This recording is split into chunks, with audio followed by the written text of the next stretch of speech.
Hello, everybody. As with you always, this is Max doing another live video today on XRP. Hope everybody's doing great in this great world. No, I'm kidding. Sorry that I'm late.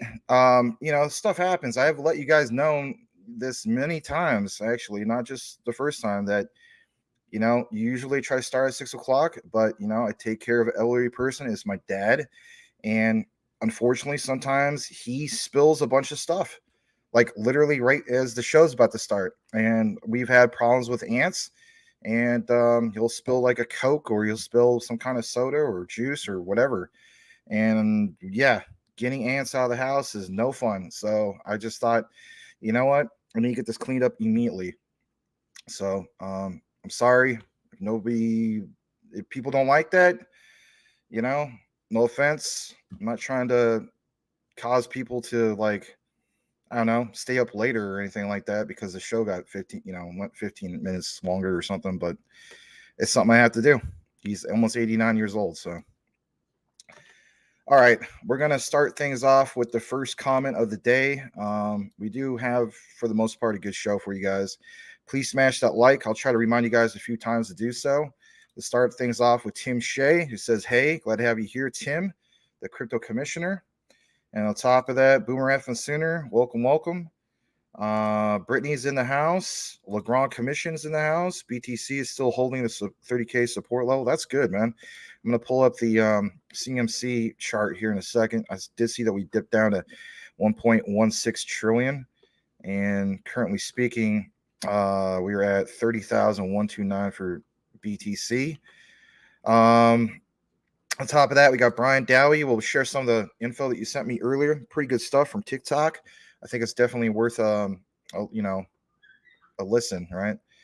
On top of that, we have 12 likes. If you guys could smash the like, I really appreciate it. I know there's only about 14 people here, and that's okay. We'll get more into it. All right, let's see here.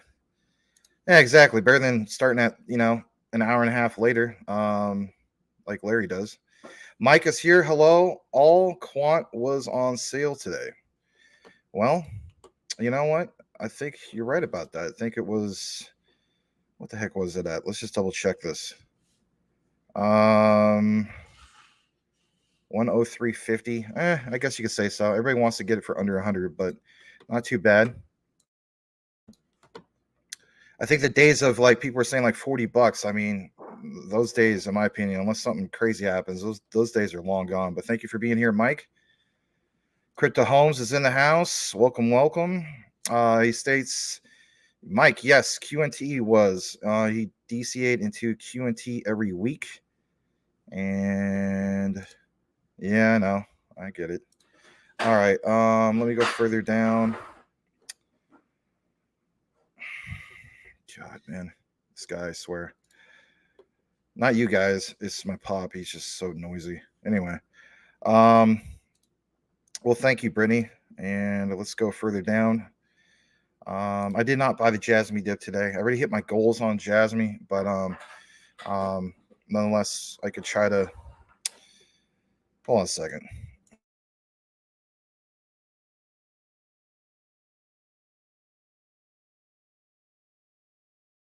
Sorry about that. Although that probably won't get your magnificent comments read already. Crypto Homes 777. I DCA'd into my favorite tokens either or bi-weekly. Okay. Edward Vincent, welcome. Thank you for the thumbs up. And I'm not upset with anybody. It's just this guy. Hold on a second. I'll be right back.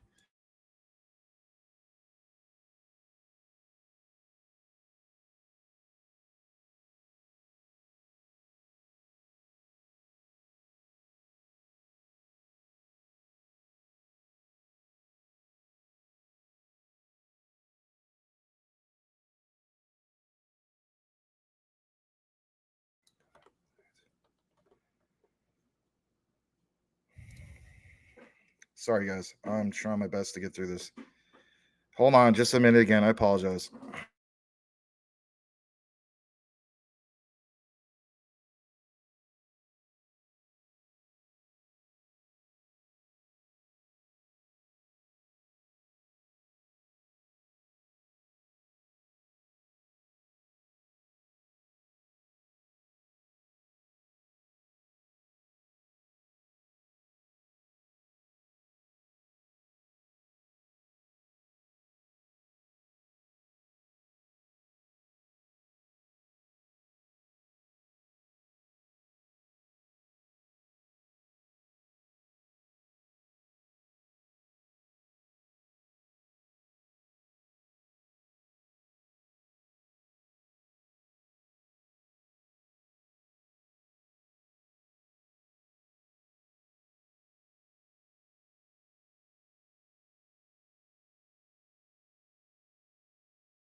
Give me just one more minute, guys. Sorry. Be right back.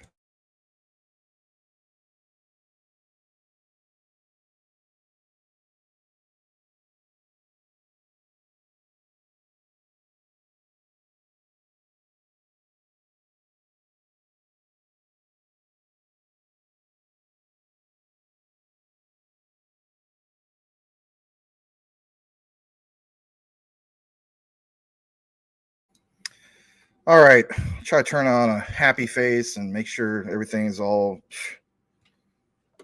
good and whatever. I apologize. It just so frustrating sometimes when you have to deal with elderly people literally every day of your life. I love my dad, but my God. Jeez. All right. So sorry. And I don't have any other family who gives a crap because they don't live in the state. And to be honest, they could probably give a crap anyway. All right, Kat, welcome. He says hi all, or she. Could be she. I don't know. Thank you for being here. I do appreciate you guys. And if you're ticked off because the show started half an hour late, I can't blame you. But I do appreciate you guys. GS says, who aped into PayPay 2.0? I know for sure I didn't. Yeah, I understand. But, at the same time, I mean, there's expectations, But thank you. I wasn't mad at you, Boomer. It's just frustrating when you're trying to start and you get interrupted and then get interrupted again and again and again and again and again and again. So it's one of those things. All right. We're gonna go further down. I'll play one of those. The other one I think you should save for Larry. But the other one's pretty darn good. We'll get into that. Learn and Evolve is back. Darren Magruder, thank you for being here. What is happening? Roddy and 2-Bit just did videos on it on PayPay 2.0. Well, that's to be expected, All right. I'm not gonna ask anybody to smash the like. If you don't want to smash the like, it's okay. I couldn't blame you for. I wouldn't blame people for unliking this stream at this point. Henry Brown, thanks for the $2 super chat. That was nice of you to do that in light of the interruptions. We pay no tax when with Max. Oh, those are facts. All right. Thanks for the super chat. Thanks for the nice words, man. Michael Montclair says, hey, everyone. Rodney is even doing a live stream on it. Currently speaking. Let's see what's going on with him. Real quick. Is he doing a live stream on that? Yeah, 82 people watching. Urgent. 100x PayPay 2.0. Huh. Well, I'm sure a lot of you guys are tuned into that. That's good. I'm glad you guys had something to tune into while you're waiting for me to come back with all the dead air. Michael Montclair's back. Welcome, welcome. I'm just going to welcome a few more of you guys back here. I'm all right. I'm human. I get frustrated just like anybody else. I hope that, Boomer, I hope you don't take it the wrong way, or anybody, wasn't really pointed towards you. It's just, I don't know. It's hard to have your own show. I know. Wink. Okay. All right. We're going to jump into what we have here in a bit. Eddie T, welcome back. I haven't seen you in a while, man. Thank you for being here. AZ Marine Snipers in the house. Andrew Davis. And let's see if there's anybody I missed out on.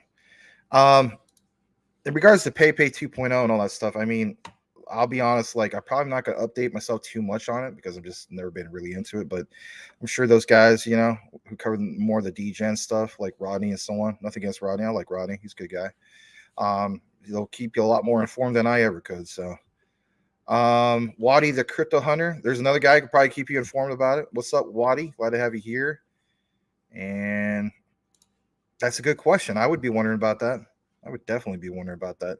AZ Marine Sniper says he's been hearing Jasmy 0.84 to $1 this year. I mean, that'd be incredible, That would be like, oh my God. I mean, that'd probably be over 1,000x easily by the end of the year. I don't know about the end of this year. You know what I mean? Like, my thing is like, 2025, but that'd be amazing. I don't think anybody's going to be really complaining about that. So, all right. You think with institutional money we will hit crazy highs? Yes, I do think with institutional money we'll hit crazy highs. Nobody ticked off. If anybody got ticked off, they are hopefully gone. All right. But yeah, to go back to this, I think you're starting to see like hints of that happening as we speak. Just hints, you know what I mean? Like where things are, you know, starting to happen. All right. I want to welcome Mr. Dash. You know how there's Mrs. Dash used to sprinkle it on your food as a salt substitute? Well, let's welcome Mr. Dash. Binance getting destroyed in Europe. LCX going to be premier regulated exchange and MiCA compliant. I mean, that's one great way to look at it. Michael Montclair says, I know I tried having a live jazz show with 5-year-old that didn't want to go to sleep. Oh, yeah, that could definitely be, that could be tough. Max, all good, bro. Grab a burger and a beer. Yeah, I wish. All right. Max said timeout gave me a time for a pink taco. Well, that's good. I'm glad you got to enjoy that. Nothing wrong with that.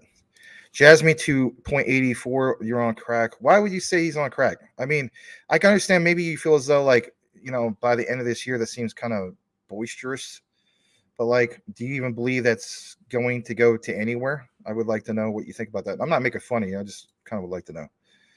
All right, let's get down to the last comment. Let's kick it into the actual show. Please smash. Well, don't, you know how to smash the like. Let's kick it into it. So we have about 3 different news headlines, believe it or not. I know it sounds crazy. One's with Jasmy, one's with I guess you could say like Ripple XRP / Quant, believe it or not. XLM. Lewis Jackson, aka Crypto Lulu. And then the last bit will be from Hedera HBAR. All right, so we're going to jump into this right now. And let's start things off with it. This is breaking, apparently. And we'll go ahead and show you this in just a second. I do believe it starts off with Jasmy. Thank you to Salamander for getting the YouTube algorithm going. I do appreciate that. See what we can pull up. All right, this is Jasmy. Here we go.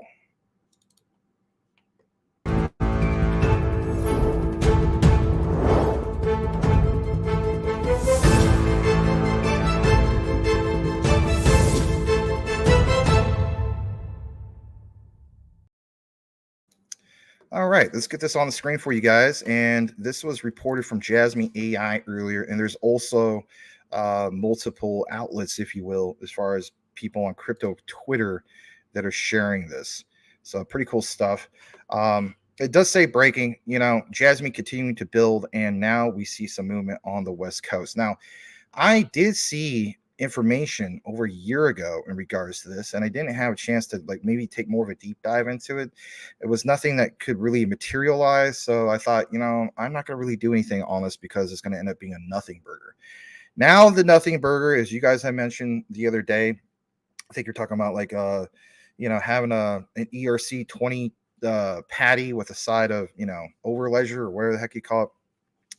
Here is a Jasmy burger, if you will, but not a nothing burger. So, yeah, you know, the West Coast United States, this is something that was mentioned over a year ago. Okay. So this guy, Brian O'Reilly, says, sounds like there is a West Coast team for Jasmy, according to Hara, from his LinkedIn this morning. And here's what is posted. Brian Riley, 8:15 p.m., like I said, Tuesday, I guess you could say last night. Huge supporter of Jasmy. Will be happy when you start selling the blockchain PCs for the U.S. region.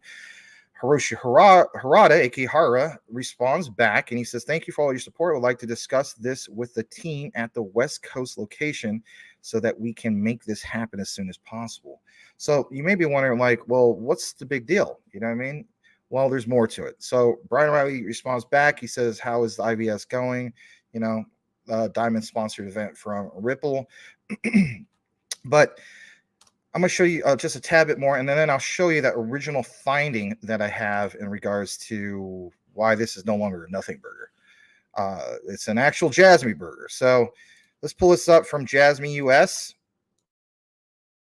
I think this is a guy who also watches the show from time to time. We do appreciate his content. He states, remember, Jasmy is expanding to the West Coast. Our research shows this should be a location, Silicon Valley, California. Now, you got to keep in mind, Silicon Valley is like what, San Francisco Bay Area, San Jose, all those particular areas, Oakland. You could throw that all into the mix, right? It says, with Ken Mura leading the way, just a matter of time and preparation, Jasmy will be a global data security solution. So before we were talking about how big it was for them to expand with their Jasmy secure PCs, basically in, like Southeast Asia, of course, obviously Japan, but, expanding into like Hong Kong, that was such a big deal. And it was also mentioned, and I talked about a little bit in some of the deep dives, that, we got to take this thing global. There's people that complain about Jasmy not doing too well with marketing. I showed you guys that clip of the late, great Steve Jobs talking about how, the Japanese, they just don't specialize necessarily when it comes to marketing, but they have amazing products. So anyway, here's a little bit more in regards to this. And this is worth paying attention to. This will make a nothing burger become an actual, Jasmy burger. So 1 year ago, okay, it says probably Jasmy's USA office address. Now it's no longer probably. Bijit has Jasmy as a customer/partner. Kazumasa Sato is the shareholder West Coast office location. Here's what we're talking about in regards to this. And it does reference Silicon Valley. And, here it is. This was, of course, established all the way back on the 1st of October, 2014. Shareholder is Akbar JM Bijit Limited, right? Kazumasa Sato. Now, we know he's like literally the number 2 guy, right? But he's the main guy who created so many of those patents. If you've seen the deep dive video, you know what I'm talking about. It says the many, the Sony patents, the many patents of Kazumasa Sato. And that Bijit connection, you've seen multiple pictures of not only Sato-san, but you also seen, for instance, Kunitake Ando. Here's the address, 445 Sherman Avenue, Suite 120, Palo Alto, California, 94306. Now, here's one of the key things. As momentum happens, and you hear somebody like, who was it, AZ Marine Sniper talking about, for instance, was it 0.84, 0.87, maybe $1 for Jasmy? When we talk about mass adoption, right, selling a whole bunch of these PCs, well, it'd be great, obviously, to have this be sold here in the United States. And instead of people purchasing like a Dell computer, they may purchase, for instance, an Avita blockchain PC powered by Jasmy. Now, you got to also understand, we need to see a little bit of the utility, as in the personal data locker being used in action. By people owning some of these things and so on, you can utilize the Jasmy token as the form of utility through the PDL. It simply makes sense. More and more people buy the product, more and more of that mass adoption, you could put 2 and 2 together. Pretty big stuff. Thought I'd share it with you guys. I'm going to jump back into the comments for a brief bit. The next thing that we'll get into is in regards to King Charles III, a big announcement from Crypto Lulu. All right, so we're going to stop the share. We're going to get back into the comments. Do thank you guys for being here. Salamander as well for getting the YouTube algorithm going. I saw LeGrand Commission is here as well. Thank you for being here. And let's go further down. Crypto Smooth says, felt good to smash that like button. Well, thank you. Kat says, Max, I bought 1 million. Had to say it before your update. 1 million Jasmy. Maybe that's what you're referring to. Well, cool. Awesome. Thanks for the heads up. Consider change your avatar. Something speaks more about who you are and what you're about. But yeah, welcome back. Glad to have you back. All right. We also got JC the Man who's back. Josh Cornwall, welcome back. You give him a follow at JC the Man. And let's see here. He, him, that's getting old too. I don't know what you're referring to about the pronouns and stuff. Oh, you're a girl? Oh, girl cat. Okay. All right. So let's see here. Jasmy burger, teriyaki beef sandwich with a cold sake. You should post that on crypto Twitter. That'd be pretty cool. All right. Tim Shea says, yes, I had some sake in China with my bro-in-law. That stuff hits. I had actually had a sushi restaurant that's right across or adjacent to where the Cardinals play. Arizona Cardinals. It was pretty good. it does pair well with certain sushi, in my opinion. Not a big fan of most sushis, but that place was good. Sushi places, I should say. All right, let's go further down. We have Mr. Lambo's Crypto Talks in the house. Thank you for being here. On top of that, we got Stump Rider.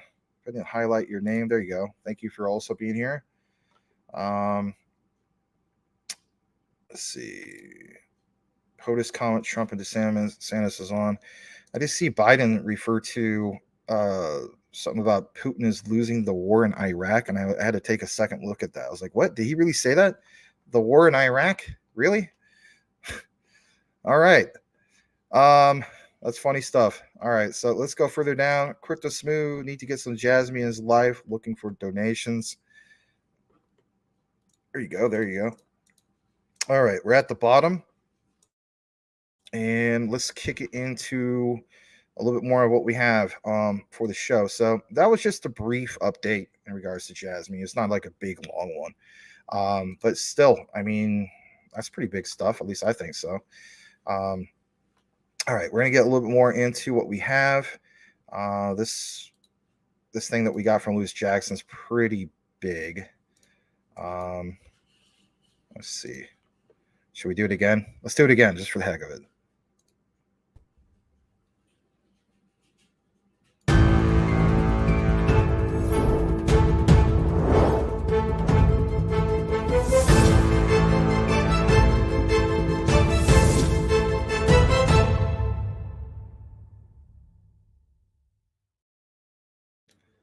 All right, another breaking news story in the land of crypto comes from Louis Jackson, aka Crypto Lulu. A lot of you guys know him, but he officially changed it to Louis Jackson. And basically speaking, let's jump into this. All right, Louis Jackson, here we go. I'll come back in the frame. All right, so he has this quote-unquote breaking news. He states, alert, UK's groundbreaking bill including digital settlement assets on the royal ascent. He mentions XRP, he mentions XLM.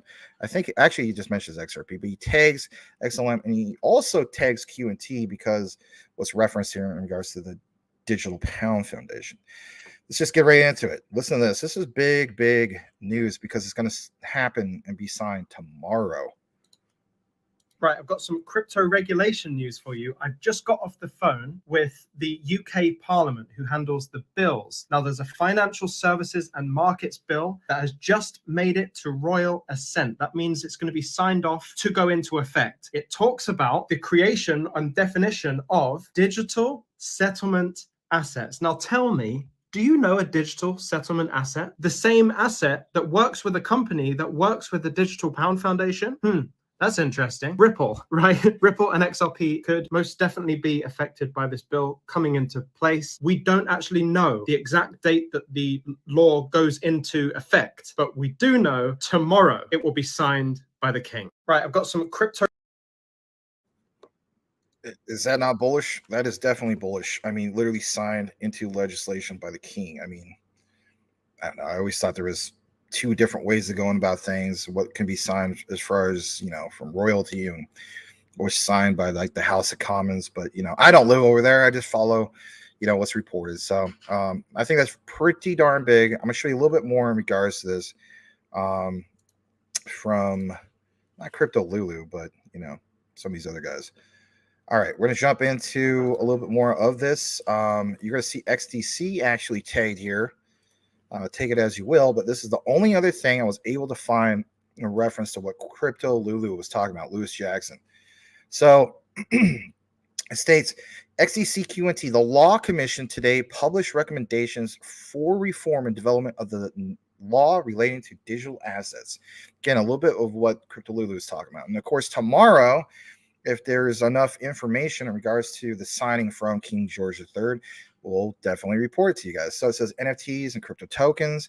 Let's just go ahead and blow this up for you guys. This is reported at 9:51 a.m. today. And I think I'll make it even that much more bigger, put on a different screen. All right, there it is. All right, so Law Commission digital assets recommendations to secure UK's position as global crypto hub. You know how many times you heard the Digital Pound Foundation mention some of these things?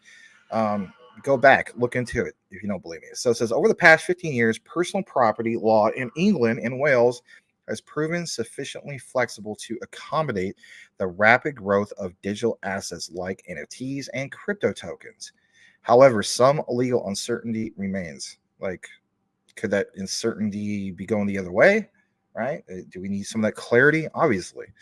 So the law commissions recommendations for reform and development of the law, therefore, aims to provide a comprehensive legal framework for digital assets that will allow these new technologies to flourish.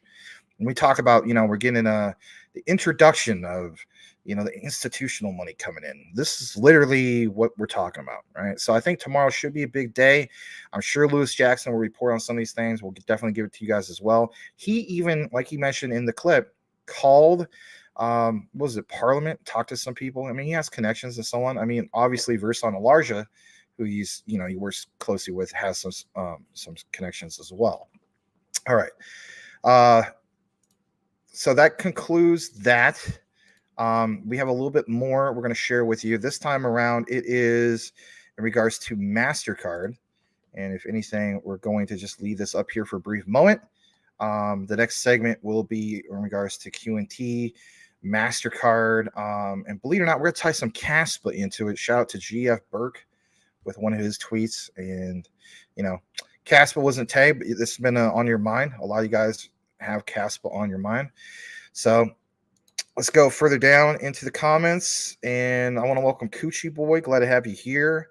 Mr. Lambo's Crypto Talk says, realistically, when do you guys think XRP hits 4 to 5 digits in price? I'm going to go with by the end of 2025, personally. 4 digits. Okay, I would say probably sooner, but as far as 5 digits, yeah, I'm going to go by the end of 2025 because ISO 222 will be fully implemented. There will be no excuse by that point, in my opinion. That's just the way I look at it. All right. Hold on, let's see here. Henry Brown, thank you for the $2 super chat, 646, not too long ago. What's everyone's pronouns? LO, I'm he, him, the man. Yeah, I'm still old school. There's a man, there's male and female as far as I'm concerned. This whole thing, but teach his own. Coochie Boy, they held way too much, but thank you again, Henry Brown. Appreciate it. Mr. Elon Buff is in the house. Thank you for being here, Mike Cornwell. All right, yours or F that, and you know what? Coochie Boy, in the early days, he made hundreds of millions. Okay. Wayne Side, welcome back. He said, what up, dude? Surf's up. Glad to have you here, Mr. Wayne Side. Muff is saying hello to everybody. And you're cooking some $30 steaks. Ooh, were they like porterhouse ribeyes, like Angus, black Angus porterhouse ribeye or something? Let us know. That'd be cool. Sounds really good though. All right. What's that? Muff Bad Daddy Burger Bar in Norman was damn good. Interesting. That sounds good too. All right, Triple C says, or he's entered. Welcome. All right. Let's see if you guys have any specific things you want to say. Yeah, Burke, we're gonna tie in some of our MasterCard research, I guess you could say, from Q&T and some of these other things, and tie in Casper into it as well. All right. Henry Brown states, what happens when FedNow launch is in July? I think some price action, depending on, some of these blockchain projects that, let's face it, could be the one. Like I think I saw yesterday, was it Cool Cat Crypto? You feel as though, maybe I'm mistaken. I could have sworn you said this, that it was, XLM is going to be the one. Some people still feel as though Cypherium is going to be the one. I know that Quant Papa feels as though that, Cypherium is 100% scam. Do you guys feel as though it's 100% scam? Is there anybody even here left other than myself that still has some Cypherium? Is $30 a good stake? Should be a good stake for $30. My God. I would hope that stake's at least an 18 to 22 or 24 ounce steak. When I go to the steakhouse, I want to be at least that. Nothing against Denny's, but they typically give you guys what, like an 8-ounce steak? I mean, it's not bad, but it's not great. I like a nice ribeye. That's my thing too. Ribeye is number 1, T-bone number 2. Yep, good stuff. All right. XLM, yes, I feel that's. Oh, yeah, so I was right. I could have mentioned. I could have sworn you said that yesterday. All right, we're gonna get to a little bit about Vitalik in a bit, thanks to Brian Dowie's findings, and let's highlight this. All right. I don't know. Saw chuck steak for $24. Chuck steak is good, but not for $24. And not only that, it's all about how you cook it, right? Right. All right. So, yeah, let's jump back into what we have. We're going to talk about a little bit of the whole concept of MasterCard. Thank you to Quant Papa for some of his findings with this. Let's jump right into this. Here it is. And it comes straight from MasterCard. So, we're going to tie some things into this, right? So, technically speaking, I mean, like, I think we even saw someone was a BSV. It was Visa. Of course, this is MasterCard. So it states digital asset and blockchain technologies will one day become critical infrastructure for storing and moving value. The MasterCard multi-token network will make transactions within this ecosystem secure, scalable, and interoperable. Okay. It's giving you a link right to, MasterCard, for instance, right? So we're going to take you to there. Here's the actual reference. And this was posted earlier today. I've gone ahead and blown it up as much as I could for you guys. Putting trust on the center of the next digital asset innovation cycle. Now, this is not going to be boring, I promise. Maybe for some of you guys. But, there's some key things that are worth pointing out here, right? So there's not a lot that's mentioned. I will read a decent amount of this verbatim. It says, when the internet was born, it was created, to new industries and transformed or displaced existing ones. It did. The arc of innovation from simple HTML pages to streaming services and the app economy was both rapid and revolutionary. It became the gold standard for how we connect, interact, and transact globally. Now I'll state this real quick. Are you guys, maybe some of you guys, right? Do you guys remember back before things even remotely were hinted about being digital?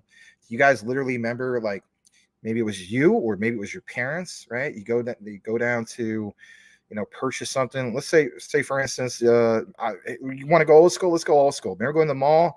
Remember Montgomery Rewards, right? So you get like your dad, your mom, you go into Montgomery Rewards. Instead of taking your debit card out to swipe it, right? They would literally have that thing, and then it was like this brick, right? They put it in there and they slide it across. Remember that? So yeah, this whole concept. I mean, a lot of these things are revolutionary. So it became the gold standard, right? How we connect, interact, and transact globally. I mean, nowadays, if you got to explain to a kid, using some of that old technology, they just look like you're like, what? Huh? Like, that seems odd. We believe that digital asset and blockchain technologies today are a similar trajectory, one day becoming critical infrastructure for storing and moving the value. We're always talking about which ones are moving the value, and what blockchain is doing that. Bringing the power of 24/7 operation, programmability, immutability to all aspects of the economy. Blockchain capabilities and tokenization can reach their full potential, delivering true transformation. Yes, today we're seeing this horizon explored in the form of several digital asset projects, driven by governments and regulated financial institutions alike. One of those, governments obviously is going to be the UK. Big stuff is going to happen tomorrow. I'm just telling you flat out, you're probably going to see a lot of tweets about it. So it says MasterCard has helped create the trusted global standards in a traditional card-based payments that have stood the test of time, and today supports billions of transactions per year. They have been hard at work bringing that same approach to digital assets through distinct products and solutions. But here's the juicy stuff, right? From the launches of crypto cards, were you aware that, MasterCard is doing this whole thing all the way with crypto? And CBDC pilots. How many CBDC pilots did we see in the past? Whether it was Project Rosalind, whether it was, Project Hamilton, Project Icebreaker. How many darn projects do you have to have at this point? And crypto credential solutions to bring more transparency and trust to the space. Again, what's the narrative that we're going towards here? If you have something that's, trustful and so on, you're going to have some of the big institutional money coming in. Or tomorrow, literally have the King of England or the UK, right? King Charles III, sign off on some of this stuff. Today, we are taking the next step on our journey with the introduction, listen to this, of MasterCard Multi-Token Network, a tailor-made solution for the industry. Our vision for MTN, that's what they're going to be calling it, is to provide a set of foundational capabilities designed to make transactions within the digital asset and blockchain ecosystem secure, scalable, and interoperable. Now, just because you see these terms, I mean, I immediately think of Quant, but some people will say, well, it's not just them, and I would agree with that. So it's ultimately enabling more efficient payment and commerce applications. The network we envision are beginning, is what they're beginning to test, has 4 pillars to trust, aiming to meet 4 key industry needs. Now, I'm not going to read all of this, but it says, trust and counterparty, for instance. MTN will leverage MasterCard crypto credential. I guess originally they announced this back in April. There's a little bit more to this than we think. Several partners are already working with them. We do know about some of this to enable transfers on public chains. Our recent work with the Australian CBDC pilot used the same technology to secure CBDC transactions. Now, I want to state this. We do know with Australian CBDC pilots, of course, Gilbert Verdian and the Quant network, right? So there is that connection. How about trust in digital payment assets? It goes on to mention that, they joined, look at this part, a group of market participants to explore a tokenized deposit platform through a concept called regulated liability network. Now, I don't know if anybody's taken more of a deep dive into that, but all this stuff sounds pretty interesting with the whole new narrative shifting of, like you even hear Jerome Powell mentioning some of these things of like being on board with some of the stuff when all these guys seem like they're against it not that long ago. MTN will support and complement these efforts by enabling regulated payment tokens to power financial applications. Does that not sound bullish in itself? Now, here's my key takeaway before we jump into more of this, all right? And I do always give credit where credit's due on this. Who has been saying this stuff for like over a year? Literally over a year. Yeah, Mr. Elon Musk, a.k.a. Mike Cornwell. How many times did he mention to us all that at some point your aunt or your grandma or grandpa or whoever or us, right? Not necessarily us because we understand, blockchain, distributed ledger technologies. But the key thing was you're going to go swipe your debit card, right? Wherever you basically use it and not even realize it's tied into crypto or blockchain, DLT, and so on. Here is the perfect example of what he was mentioning for over a year. And literally, now we have something to give it a label to, a name. We can call it or refer to it as MTN. All right. Trusting technology, scalability of blockchain networks, and interoperability among them are critical technologies required for safe transfers of tokens and assets. Our work with the Reserve Bank of Australia, RBA. Now, think about this for a minute. We saw in the past, even Crypto Hulk was talking about some of this stuff, right?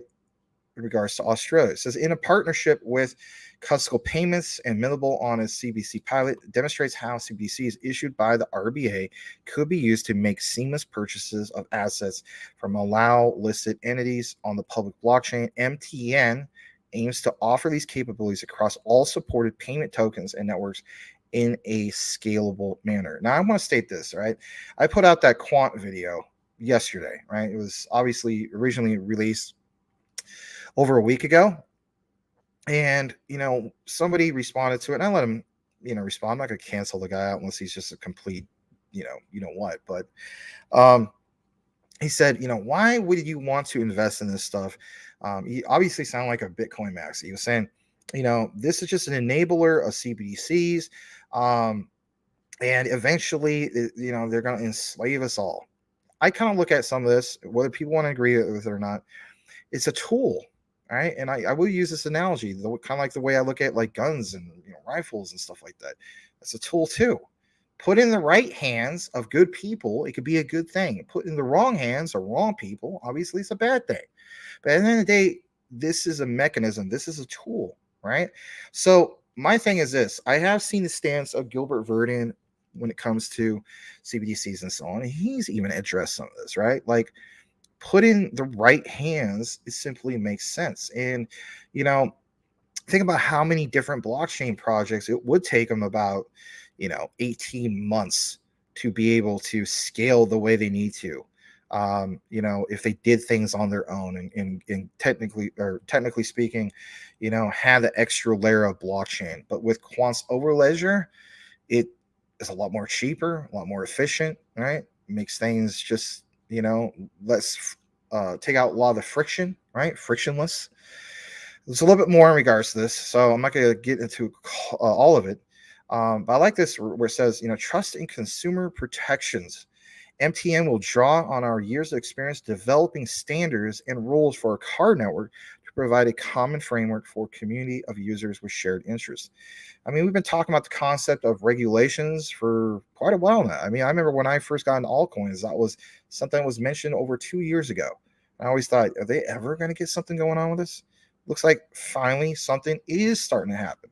But is it going to happen here in the United States? Is that where it starts? I don't think so. I think the UK is obviously doing something big. We also talk about Japan, with data free flow with trust, DFFT. It says this includes clear rules of the road that prioritize strong consumer protection, stability, and regulatory compliance. And that's where it's at, that regulatory compliance. Now, if you're wanting to know more about this, and we're going to jump into some of the key aha moments here in a bit. It says beginning this summer, the beta version of MTN will be available in the UK. Listen to this for a second. And act as a test bed for developing live pilot applications and use cases with financial institutions. Look at that, guys. Fintechs and even the central banks. Now, we obviously know how well connected, Quant Network is with some of these things, right? Project Rosalind, you name it, Bank of England, Bank of International Settlements, right? So it says the first phase of applications will be powered by, and look at this, tokenized bank deposits. You guys were always talking about, like, for instance, look into this project, look into that project, because eventually we're going to have tokenized bank deposits. Here's an idea of how this may finally be coming together, right? Over time, we plan to make MTN available in additional markets around the world. That sounds bullish, right? Because sometimes people think, MasterCard is just exclusive to certain regions, right? Around the world sounds a lot more exclusive. MTN represents one of MasterCard's most ambitious projects in the digital asset space to date. It's a natural evolution that demonstrates MasterCard's commitment to offering a wider range of payment solutions that are safe, easy to access, always on, right? Our goal is to support the wider digital asset industry and interested parties to help fortify confidence in the future. But one of the key takeaways is how many times they mention crypto. At least that is for me. They, of course, want people to join in the support. I want to take you over to this next part, where some of the juicy stuff. And this is where Quant Papa has basically retweeted, if you will, why we should pay attention to this. So Lord Quantonian Shaktoria Longhole, we have shared some of this. He says, I'm just going to leave this here. All right, well, let's get into it. Because right here, like I mentioned a few days ago, if you guys were watching the show, Appendix 3, project participants, collaborators, and acknowledgement. And look what is highlighted here specifically in regards to the vendor teams. UST, no, not, like I mentioned before. the failed Terra Luna, US, formerly known as UST. You have Quant, but how about API users in alphabetical order? Amazon, Bank of Canada, Barclays, IDEMIA, and of course, who? MasterCard, who's also highlighted here. Richard G. Brown, who's the Chief Technology Officer over at R3. And we understand how big R3 is, especially that R3 Corda bridge, right, with XDC. Look who's also on the bottom. We have, for instance, Catherine Gu. She is the head of CBDC and protocols over at Visa. So when we're talking about MasterCard specifically earlier, you could also throw in Visa. I'm going to jump into the next page of this. Look what it's mentioning. Ledger API layer. This layer translated smart contracts into API calls and transformed API requests into a format understood by actionable for the central bank ledger. The project used, yes, that's right, Overledger, Quant's Overledger technology to accelerate the development of multiple central bank ledger simulations for comparison. It also enabled the project team to explore how the API could work with different types of central bank ledgers. Look what is highlighted here. Of course, there's a lot about Project Rosalind, the API layer, but it says we encourage every bank and financial institution, as in from the Quant network, to read the Project Rosalind report and start planning their smart money infrastructure strategy. Pretty bullish stuff. Now, here's the icing on the cake. This right here. It's only 16 seconds. And this guy was saying MasterCard knows about XRP and XLM secretly. Quant Papa says, are you sure? I mean, I'm kind of feeling like it's all in the mix, but teach his own. Here's from Gilbert Verdin. Oh boy, hold on. Let me reshare this.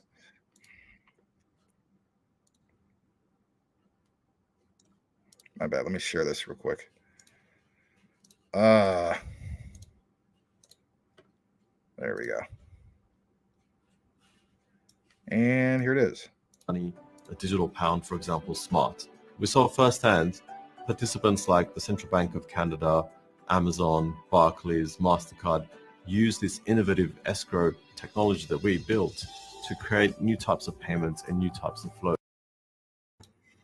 There you guys have it, right from the horse's mouth himself, Mr. Gilbert Verdin.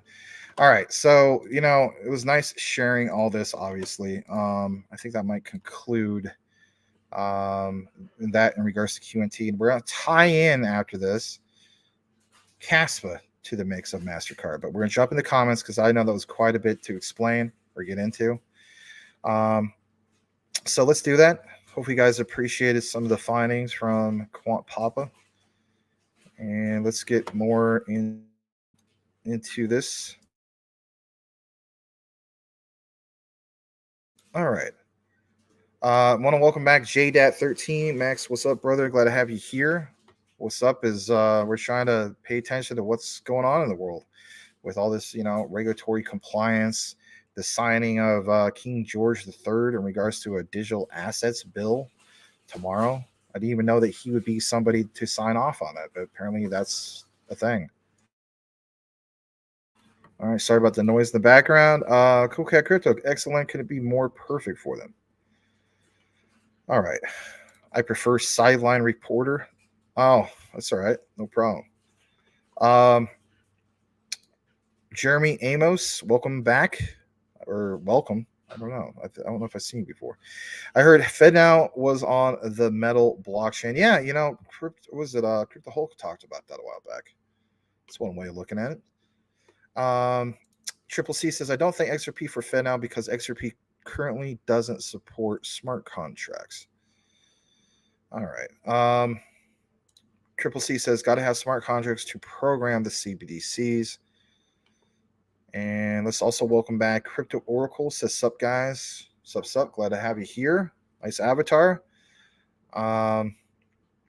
Dingy's back. Hello. I smashed the like button like a real champ.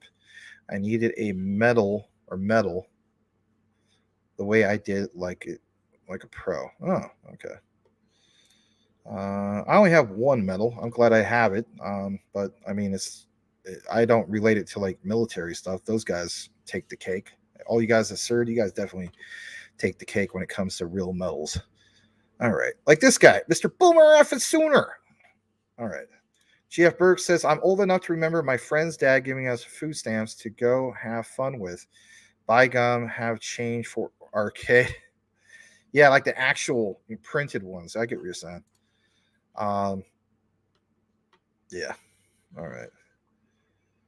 All right. Let's go further down into the comments. Brian Dowie says, I remember doing collect calls to my parents and leaving a real quick message. Didn't want to waste a quarter.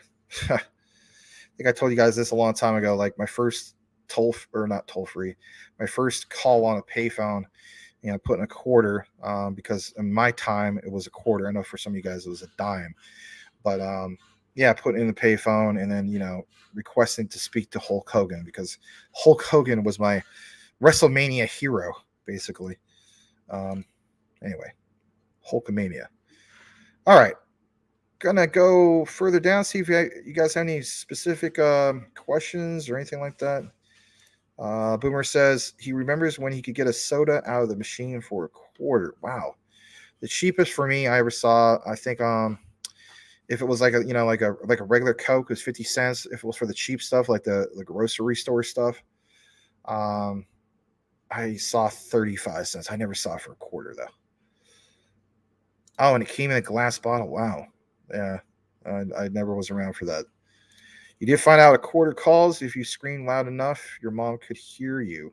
That's how it was. Free calls to mom. Huh.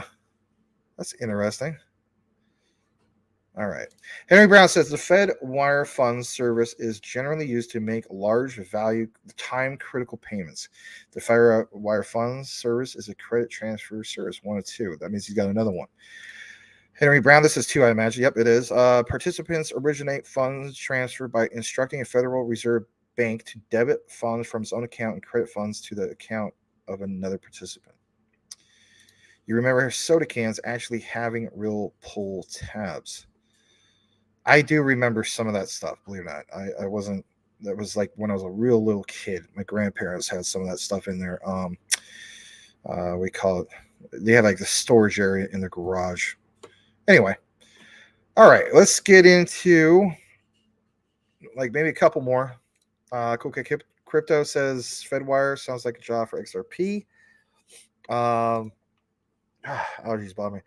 JS says he can remember collecting soda cans, recycle 5 cents. Yeah, especially me living in Oregon. And now it's up to 10 cents. And they also do plastic bottles. So I haven't lived in Oregon for 23 years. All right, I'm going to go ahead and highlight this and also double check the other screen, making sure I didn't lose anything. I didn't. I want to welcome XRP Boss. Who you haters think you be hating? He be the XRP boss. Try to jack him for his ODL. Homie, get lost, right? He says, Fago drinks used to be $4 for $1. Smash the dang like button. All right. Well, glad to have you guys here. We're going to jump now into Casper, and who knows, maybe we'll start regularly tagging Casper. So we talked about the whole thing of some of these things tied into obviously like Quant, MasterCard, and so on, right? What about Casper when it comes to MasterCard? Big shout out to the one and only this guy here, Mr. G.F. Burke in the house. Let's talk about Casper for a brief moment because he has some pretty good stuff, at least in my opinion, in regards to Casper. That's worthwhile, worth paying attention to. So yeah, let's pull it up on the screen. Let's get right into it. I guess I will tell people smash the like if you haven't done so already. I mean, at first I was kind of, I don't know. It's hard sometimes when you're frustrated and you have a bunch of crap going on. Not you guys. Boomer, if you took it the wrong way, I'm so sorry, man. It was just my dad making a couple messes, and then shouting all over the house and constantly saying my name over and over until, like a poking prod, like, hey, man, answer me. And it's like, oh, my God. All right. So, yeah, let's get into this. Where the heck is this? I'm going to pull it up. There we go. All right. Let's go ahead and share this. GF Burke retweeting this. Here's the guy that had the original source. But, yeah, smash the like. 40 likes so far. Not bad. And this comes from Yablonka at Fish Tuna. Wow, what a name. Brian Dowry, you might want to troll this guy with his fish tuna, with your pink taco Inu. Just follow this guy and DM him about your pink taco Inu. Anyway, Casper has the capacity to replace Visa today. Now, how so? Right? That's what I'd be asking. Here's a thread. I have reviewed the thread. It's a great thread. So it says, for merchants and buyers on the unfamiliar realm of payment processing, most are unaware that credit card payments are divided into two parts. This is good stuff, right? The educational side of things. Payment authorization, and number two, actual transfer of value. Well, I think for the most part, we know about that.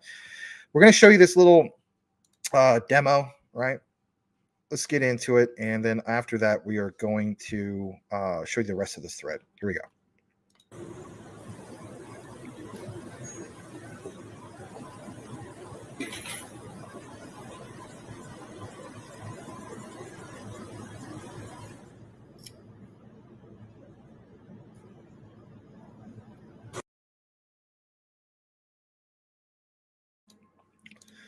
So obviously, most people have seen this. I mean, unless you've been living under a rock, right? That's a good example. But we're going to pull this back up again and get into the actual thread. So on this thread, let's scroll down, and it gets more into it. So it states, when you pay with Visa or MasterCard, basically speaking, let me see if I'm not muted. All right. When you pay with Visa or MasterCard, the authorization part consists of a series of communications between the merchant, which is a store, the acquirer, the processor, the credit card network, for instance, MasterCard, the bank, which is always the issuer. This took 13 seconds from the video. It's referenced from an actual MasterCard site, but it breaks down how this all works, right? It's literally like a wheel, coming full circle. Just to give you a heads up, there it is. All right. So this part, after authorization, a merchant is given green light to release goods, but won't see the money for several days. It stays in limbo until the issuer transfers it to the merchant. The payer sees the exchange as over, but the merchant is horrible. Or, excuse me, but for the merchant, it's horrible. Not the, shame on you, merchant. You're a horrible person. I read that wrong. Sorry about that. This part. Number 4, it's one reason merchants prefer cash over credit card. Think about that for a moment. But that's not where horrible ends. Really? Is it not? Credit card systems have middlemen, and each, for instance, gets a fee. Besides 2 to 3% transaction fee, there are a bunch of hidden fees, which can bring the average transaction fee to 6 to 10%. This is how they really rake in the money, right? The moolah. Of course, there's a thread about this. We're not going to jump into that, but I like this. It says, think of all those times you wanted to buy something and was told there is a minimum amount to pay with a credit card. This is true. You know how many times I went to, and I'm sure you guys done too, you just go to like your typical, I don't know, mom and pop convenience store. You're trying to get like a nice drink, to cool out or whatever, or maybe it's a liquor store or whatever, right? And they mentioned, you have to have a minimum purchase of like, I don't know, $3, $5, or if you're here in Arizona, going to the local Filiberto's, it's just like, hey man, I just spent $8 on a freaking, carne asada burrito. You're insisting I gotta pay $10, otherwise I'm gonna get this extra charge because I'm using a credit card. This is ridiculous, right? So yeah, the 3 to 7% additional cost with a credit card, or a discount if you pay in cash. Usually the merchant fees are thrown over to the customer. This lady, they should pay more for that because ain't nobody got time for that. I got bronchitis. Well, not really. The conclusion is, basically speaking, that credit card networks give payers a great UX, which is 13-second transaction to authorization, roughly, but slow several days value transfer and expensive 2 to 10%, for instance, depending on revenues for merchants. BTC, listen to this, supposedly solved this problem for merchants, but made it worse for payers. Teach his own, right? Let's blow this up. So look at this example. For a $5 transaction, the merchant ended up paying 10 cents, which is 2% off of $5. Plus 25 cents equals 35 cents, or roughly 7%, which is quite a lot. It is, right? Especially if the purchase is a lot higher, starts to add up. A typical grocery store sells products on a 30% gross margin, and losing, an additional 7% on top of this is really hard. It is. This explains why most stores hate to accept credit cards for lower denominations. How many times you've been at customer service and they've given you a heads up about some of this stuff? It says, as the transaction amount increases, the overall cost of payment rate goes down. For a $50 transaction, the merchant pays $1 plus, for instance, 25 cents, which comes out to be, $1.25, which is 2.5% of the overall sales. And, like he says, not bad.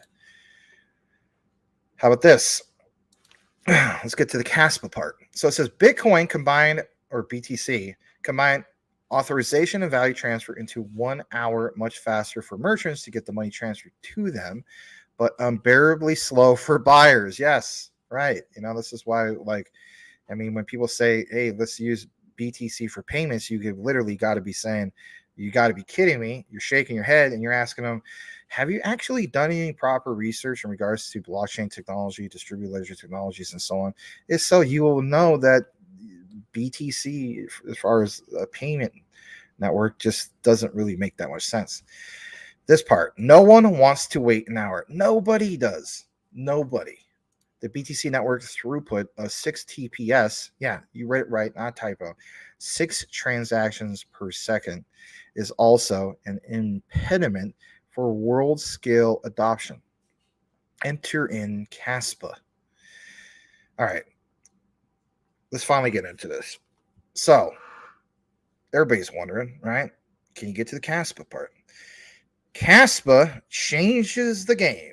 Casper also combines authorization and value transfer, but it packs them into 10 seconds, not an hour. Good stuff. Its throughput as seen in the Crust. No, not Krusty the Clown, right? From Simpsons. He was one of my favorite characters. Is he one of you guys' favorite characters? He's one of my favorite characters. Anyway, Casper Rustlang 10 Bpbs.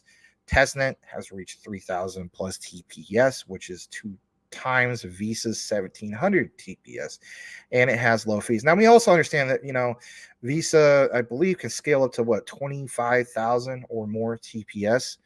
But yeah, like it says, it has low fees. Now, here's the conclusion. Here's some of the, I guess you could say the aha moments. Casper's complete transaction lifecycle, if you weren't aware of it, authorization and value transfer, is 2 times faster. This is the juicy stuff than even that of MasterCard. So that's a big deal, is it not? Transaction authorization step alone. Casper already has 2 times Visa throughput of TPS. Casper has already reached, times 360 of Bitcoin's time of finality. I would hope so, because BTC is incredibly slow. That was very interesting, right? So for somebody that was wondering about some of this speed and the transactions of how all this comes together, here's a perfect example. I think today's highlight for our show, or this video, or you want to call it, should be, I guess you could say, MasterCard and Visa, and how they are entering what we call Web3, to a sense, embracing innovation, recognizing what blockchains are out there.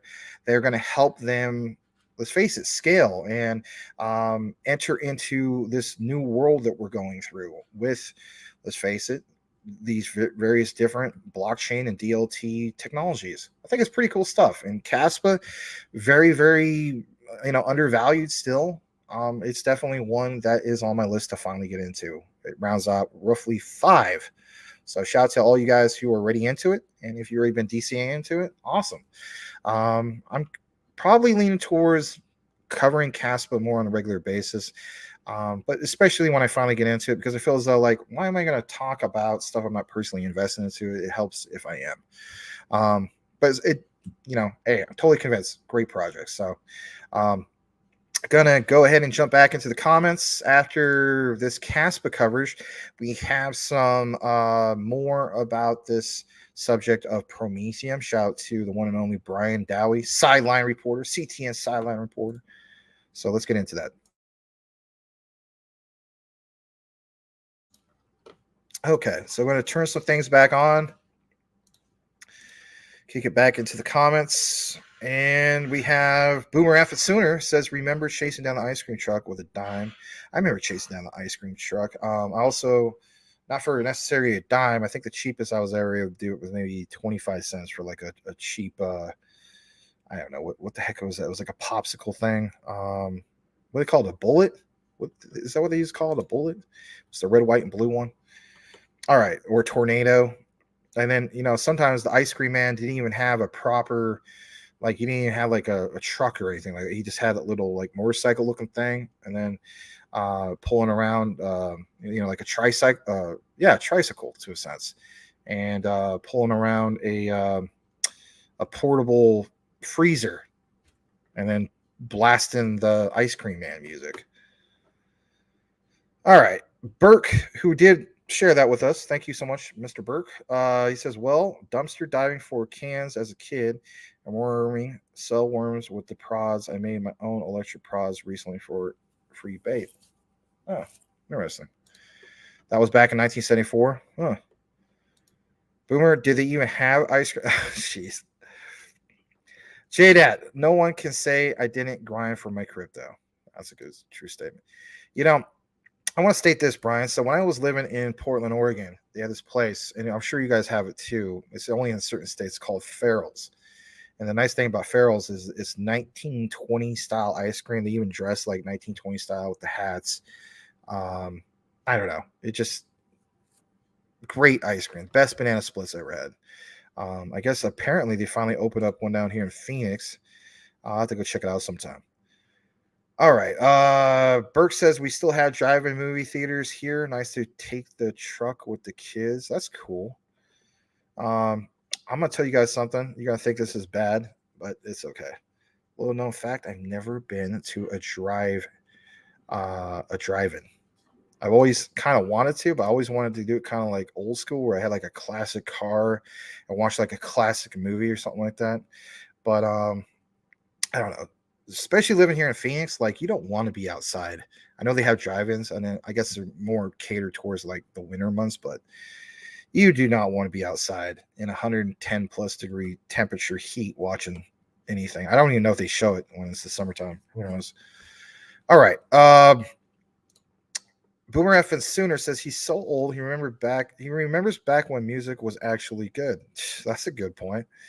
Was it you or somebody else that posted that thing on crypto, or I keep calling it crypto Twitter, but on Twitter, where it shows this girl on a TikTok video and she's just like showing like cassette tapes, and she's like, check out this this really old music from the late 1900s. It's like, that wasn't that long ago, All right. Ahmed, welcome back. He says, hello, gangsters. Well, we're going to have to welcome Mr. OG Crypto if he's here. Mr. Gangsta. Welcome back, Mr. Ahmed. Heath Overledgerly is back. Thank you for commenting on the QNT video for the other day. I've been meaning to respond back. Greetings, future multi-millionaires plus. What do you have in your avatar? Let me see. Looks like you have a character from Dick Tracy. Oh, that's cool. That was my dad's favorite comic. I always liked that comic too. Prune face, flat top, Mumbles. Even in the movie, Dustin Hoffman, remember, played the role as Mumbles. That's a great show. I wish that they could have made more Dick Tracy movies. Personally, I thought it was a great movie. Some people didn't like it. I really liked it. All right. And I thought Warren Beatty did play a great Dick Tracy personally, but teaches on. All right, let's read a few more comments. You saw Airplane at the drive-in back in 1980. Boobies bouncing across the screen. Nice. Yeah, that's one of the funniest movies ever made. I mean, I think some people even rate it like the funniest movie ever made. So I know a lot of critics rate it like literally in the top 3, top 5. BNB and QNT was the fastest transfers I've used until recently replaced. All right. Hey, it's the Crypto Smith. Check him out. Look at that. Sean the Crypto Smith. Hi, Max. What's up, CTN fam? You know we got to give you a plug, man. You know what, Sean, if you're still here, you know, it's 7:13. I'm telling you flat out, you don't have to do it a regular thing, but, you know, again, here's my invitation. You're more than welcome to come on for a utility talk now for old time's sake. But I understand you're a busy guy, and that's okay if you can't. But there's my invitation, and it doesn't expire. How about that, man? Let's show Sean the Crypto Smiths. Whatchamacallit? Sorry about the background noise. Here we go. Hey, there's Rue Black. Brother Rue. All right, let's show the Crypto Smith. Sean the Crypto Smith. Here he is. His channel. Congratulations on ticking up to 2.01K subs. He did a video 23 hours ago. The best project on the XRP ledger is Spectre. I'll have to check that out. I'll also have to check out I don't know, maybe some of your other, you know, videos and so on. Yeah. All right. So we'll leave that up for Sean, the Crypto Smith. The one, the only. Or Ahmed, everything going to run on Stellar. I don't know about everything, but quite a few things. All right. We're going to read like maybe 2 more comments, kick it back to what we have. Henry Brown says Tether signs MOU with Georgia for blockchain development, and P2P Tether signed an MOU with the government of Georgia on June 28, 2023 to develop blockchain, BTC, and P2P infrastructure in the country. Yeah, Tether, like what the heck? I'll read another one from Henry Brown. Sotheby's launches blockchain fueled program for generic artists. Centuries old auction house Sotheby's is unveiling a new blockchain based program for generative artists. XRP boss me. I read this earlier. Fago drinks used to be for $4. Smash the like button. Thanks, man. Casper is only up 7,000% this year. Probably nothing. Oh, geez, that's amazing. That is something else. All good here, Max. I was just kidding anyway. All right. Well, good to hear, man, because you know what, Boomer, you're a good guy. And I know sometimes maybe I come across on the camera being frustrated or whatever. It's not you guys. Sometimes it's just, you know, like I said, I love my dad, but, you know, it's just like anything. You guys are going to honestly tell me if you're around your dad every freaking day of your life that you wouldn't go a little bit crazy.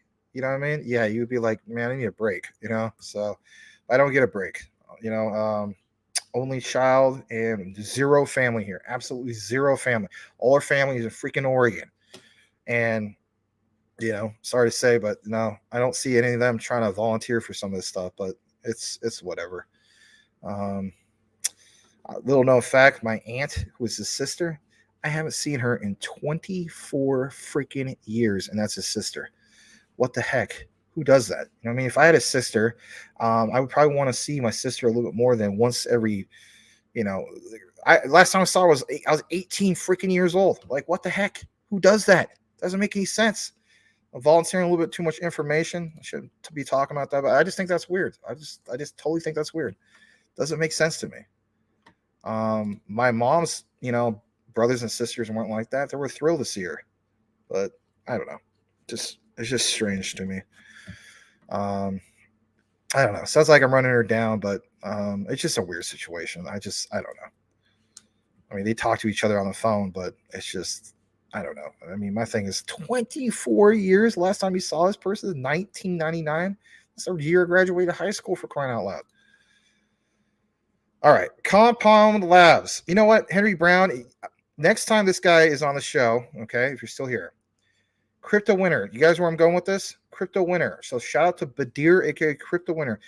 I need to introduce you to Crypto Winner. Why is that? Because you guys both have very well explained, thought out, you know, explanations of, you know, what you're sharing, right? You guys kind of remind me of like brothers from another mother or something. Anyway, Henry Brown says Compound Labs founders developing regulated financial products F super state plans to bring in short-term government bond fund that can be held in cryptocurrency wealth. Now, here's the thing, right? I talked about Compound.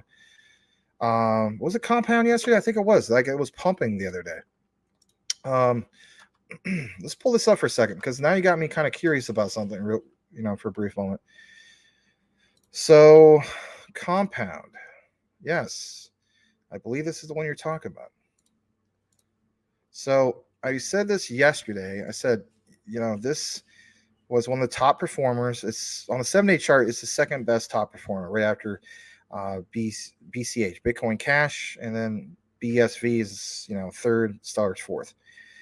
Even Monero's in the mix, right? That's another one that is just kind of haunts me. Like, maybe I should have picked up a few of those. I mean, there's all sorts of different ones to pick up, right? But check this out, right? If you're not aware of Compound, I mean, it's even one that you can get on Robinhood, unless they did delist it. Maybe they did delist. I don't know. All right, look at this. So, under $40. Again, like I said, second top performer on the week. But here's what's to pay attention to. We talk about, the previous all-time highs of the last bull market. $854 back on, the day before. Oh, shoot, that's my ex-girlfriend's birthday. My childhood girlfriend, not the one that broke up with me recently. Too much information again, huh? Anyway, sorry. Anyway, my birthday's on May 12th. So on 5/11/2021, not necessarily the height of the bull market, but you had two big pumps in 2021, right? Remember that? Remember that it was basically April, May 2021, some big things. And then some bigger things were obviously, between September and November of 2021, right? So again, $854 for Compound. Like, am I missing the boat on Compound? Like, is there something? Are any of you guys invested into Compound? Because I mean, you're mentioning, I'm pretty sure this is the same thing, Henry Brown, Compound Labs, right? So I don't know. I mean, there's so many things to research, obviously. Cool Cat Crypto says Casper trying to beat BSV. Is that your own little polite way of saying screw BSV? Or not screw BSV? Casper? Not really. I'm just kidding. All right, Tim Shea. I was wondering before if you were with a different name. I think you're talking about somebody else. That's actually crypto history this week. Smith is local to me. Yeah, that's right. But you guys never met each other. You can always go meet in a diner. Unless basically you're a guy who, doesn't shave or shower. Maybe he doesn't want to, meet at the local IHOP or something. I'm just kidding. Jeez. All right. Grand Thumb is the freaking man. The lady has a blunderbuss, probably do a video. All right. We'll read like two more comments. Hello. Is it Menelec you're looking for? Lionel Richie. All right. Let's jump into a little bit more of our outline. Let's see how we're doing on the other page. Coochie Boy says, Max, you need a 45-footer. Yeah, who needs a 60-footer shipping container LLC, Elon? Oh, yeah. Yeah, no doubt. No doubt. He's making that bank. All right. Oh, hey, you know what? River, welcome. Want to welcome you. All right. So we use that as a reference.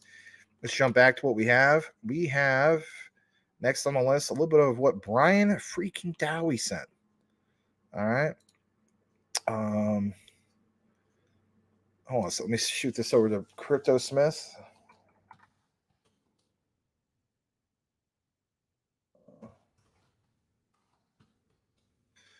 All right. So yeah, let's get into this. So we were talking, at least the last few days, every now and then, about this whole concept of, for instance, the Hinman emails, Prometheium. Should we pay attention to it? Yes, we're definitely paying attention to it. So shout out to Crypto Talk Now sideline reporter, the one and only Brian F. and Dowie. He's not referred to that, but he might as well be. It'd be kind of cool if you guys did get that going on. Like, one day you have a Brian F. and Dowie, you have a Tim F. and Shea, and a Boomer F. and Sooner. Anyway, it's up to you. You don't have to do that. All right. So let's share this. And basically speaking, it comes from Digital Asset Investor. I think I've shared some of his tweets. These Chinese firms invested in Prometheium because they believed tokens were securities. One has to wonder if China knew the SEC plan all along. Gary's calendar below. Now, Chinese firms, Prometheium, they knew it was securities. I mean, what the heck is going on here, right? So, a minute and 26 seconds. Let's play this. Here we go. And how did they become an investor in the first place? They believed in the concept that tokens were securities, and that the idea that the token financial services ecosystem, I believe, would sort of migrate to one registered under the Federal or one licensed under securities laws. And I believe that their Hong Kong subsidiary, I'm not sure the exact name, Hashkey something, was licensed by the SFC as one of the firms allowed under the securities laws to trade digital assets. Okay. And also your broker was Network One Financial, which also has Chinese affiliation. Some of the principals of that company are also principals of Network One Financial China, which is a consulting firm for companies seeking to do business in China or Chinese companies seeking to enter the US market. Network One Financial has also been the subject of 18 regulatory events, 1 civil event, and 4 arbitrations. And a few of those include the notorious Long Island Iced Tea Company, which pivoted to Long blockchain and was subject to an SEC enforcement action. So how did Network One Financial become your broker? Network One was our placement agent in a capital raise. And how did that happen? Basically, there was a relationship form where they agreed to raise capital in order and basically take a commission. It's like any other placement agent. How did you find them? Network One has been on Wall Street for a long time, to my understanding. Oh, man. Oh, man. Do you see how nervous and defensive he got right there? It's like the saga continues. No, not Wu-Tang, but really the saga continues. This is going to be something that is not going to go away. You better believe it's not going away. Aaron Kaplan. It's just like, oh my gosh. I don't know. I might want to watch the whole thing. Brian Dowdy, did you watch? I'm sure there's obviously there's probably about 45 minutes or something. I don't know, but I'm gonna look more into it. It's definitely piqued my interest. All right. There's more. And this is not in regards to Prometheium. I mean, obviously we're gonna follow what's going on with that. But we're now going to jump into another video. Maybe this is what you're talking about, Brian, in regards to the 2 videos. So we're going to jump into this. This comes from TikTok. Unfortunately, I can't really full screen all the way because it comes from TikTok, and I don't have an account on TikTok. Anyway, but it says XRP and XLM holders smoking gun, breaking news. Is it really the smoking gun? Smash a like for some XRP and XLM, whether you hold both or you only hold one. Let's listen to this. And thanks again to CTN sideline reporter, Mr. Brian freaking Dowie. Here we go. XRP holders, smoking gun alert. We got some breaking news for central bank digital currencies today. But I need to show you this because we see XRP Ledger, the world's open and neutral liquidity marketplace. You have this diagram, and it's just like XRP in a liquidity pool that could be converted into all these different currencies, Bitcoin, digital assets, right? XRP is the native asset of the XRP ledger, and as such, it has advantages that make it unique for bridging cross-currency payments, foreign exchange.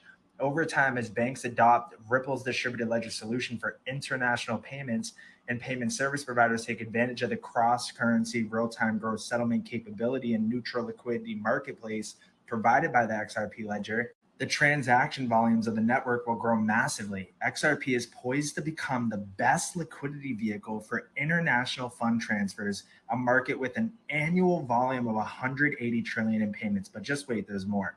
You have this document from February 2016, the cost-cutting case for banks, the return on investment of using Ripple XRP for global interbank settlements, straight from Ripple. It talks about economic implications of a universal bridge asset, and that XRP can help with foreign exchange, currency hedging, treasury operations, liquidity, payment operations, and it's Basel III LCR compliant. As the volatility of XRP approaches that of a global currency basket, and talks about by consolidating liquidity to service international payments from many disjointed international no-shore accounts into one XRP pool, respondent banks allocate less total liquidity to service the same volume of global payments. So every central bank having a direct relationship with this XRP pool and having XRP serve as that one bridge currency to have that value transfer, value exchange mechanism for all tokenized assets. So the bank only has to hold its domestic currency and maintain one account with XRP. It says, in the world of payments, a technology solution like Ripple and XRP that creates unprecedented cost efficiency and global reach makes use cases like global disbursements, international cash pooling, low value remittances, and even micropayments not just possible, but profitable. It's these new business models that will catalyze the development of the Internet of Value. Then we go to here, CBDCs for cross-border payments. This was straight from the World Bank. And as we go to the acronyms and abbreviations, there's only two cryptos listed in here, folks. You got XLM and XRP. Then from 2017, the US Path to Faster Payments, it's a final report. And we have FedNow launching in a matter of 3 days. Ripple. From Deloitte, the future of exchanging value cryptocurrencies in the trust economy. However, it is not known if CBA will participate in the global pool of XRP. Then it goes into talking about the US dollar as a world reserve currency and about how there's been talks of replacing it with the special drawing rates. And then it talks about the special drawing rates and the Bretton Woods system and how that was all happening back in 1944. But then as we go down here, international intercurrency exchanges may travel over peer-to-peer technology platforms based on or inspired by the technologies that underpin cryptocurrencies such as Bitcoin or XRP, but value will continue to be stored in exchange in conventional sovereign currencies. It also says the opposite point of view is that adopting SDR as a reserve currency would not change the fundamentals of the current status quo, as it is simply an aggregate of fiat currencies and would lose value like a fiat currency if the nations in the basket print currency with abandoned. It could also be considered a risk management tool as it allows holders to spread their exposure across multiple reserve currency, something many organizations may choose to do directly as it enables them to tune in the weightings of the basket of currencies to more closely meet their needs. But if the global reserve currency is to be stateless, it also needs to be independent. This means it would need to be supported by enforceable taxation rates across participating countries or valued against a single commodity, gold, for example, or a basket of commodities such as gold, oil, grain, owned by an issuing entity. A third option, enabled by our increasingly globalized and virtual world, is to adopt a stateless cryptocurrency. It talks about the strongest possible driver for global adoption of a global reserve currency would be global institutions that can force their will on most cross-border trade, mandating its use.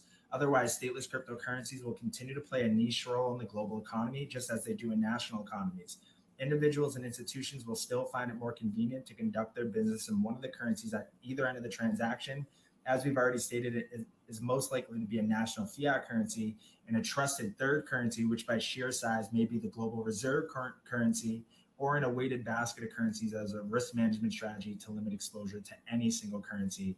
And it talks about this international intercurrency exchange and how it could travel over technologies that underpin cryptocurrencies such as Bitcoin or XRP. Yes. Smoking gun. Finally, international transfers will migrate to a new peer-to-peer cryptocurrency-based solution where the solution's native currency, such as XRP for Ripple, other than facilitating the payments process, is used only for triangulation between two currencies not commonly traded. Breaking news today, Project Mariana cross-border exchange of wholesale CBDCs using automated market makers literally talks about a solution that they just concluded in doing a report on of what Deloitte was saying, of what the IMF was saying, about what Ripple was saying back in 2016.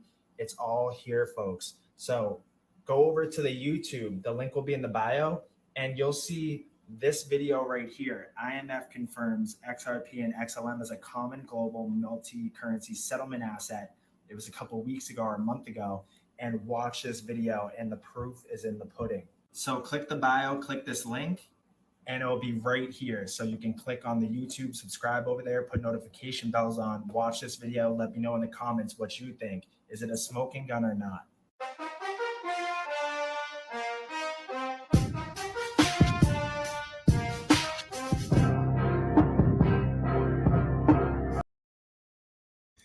All right, that last part, the obviously it was Brian freaking Dowie. Let's go. Yes, I saw some of you guys' comments. Brian Dowie is now officially going to be referred to as CTN crypto correspondent Brian Dowie, the one, the only. All right. If he's cool with that. If he's not cool with that, then he could just be Brian Dowie. I don't know. All right. Somo Fudd is in the house. What up, Max the CTN? Thank you very much, Mr. Somo Fudd. Smash the Fudd with the Selmo Fudd, and I think you better recognize. No, I will never buy that again. It's overrated. There's better sandwiches. I wasn't wild on it. It literally felt like a sorry excuse of going to Arby's to get a cold cut. Like I could go to Subway for that. This is Arby's. Anyway, I wasn't wild on it. I thought it was okay. Anyway, 2 for $7 on the classic Americana. Yeah. All right, you just got back from paintball. Let me ask you something. All right, so my friend years ago, God rest his soul, one of my best friends, Seth. He shot the guy who bought my childhood house in Southeast Portland, Oregon. Nice guy. He was Jack. So Jack was a best friend of our family, and they went paintballing, and my friend Seth sniped him in the head with a paintball gun, right smack dead center in the head, and he gave him my goose egg. Do you wear all that protective stuff, or are you just like, if I get hit, I get hit? Have you been hit in the head with a paintball? Can you vouch for how painful that would be? Or do you feel like it's not that big of a deal? All right. Let's go further down into the comments. Glad you guys welcome each other. Heath Overledgerly. Is the 1920s too soon for a James Cagney voice? I have to study James Cagney. There's so many greats back then from the era. James Cagney. There was Edward G. Robinson would always play a gangster. Shoot, man, there was, there's quite a few of those guys. What was one guy that used to? What was the name of that movie? Hold on. I'm trying to think of this guy's name. Played in the role of the old one. Hold on a second. Who was it? What's the guy's name? Rod Steiger. He played one hell of an Al Capone. I thought that movie came out in 1959. That was a good movie. All right.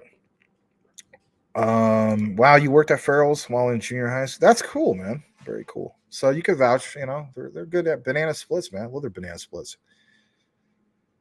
All right. Don't think you have Farrell's over there. In Toronto. Huh. They got something else that's kind of like Farrell's out here. I mean, I had to go across town to Scottsdale, Old Town Scottsdale, to get it, but it's called the Sugar Bowl. It's pretty good, but they're more 1950 style. I like the 1920 style the best.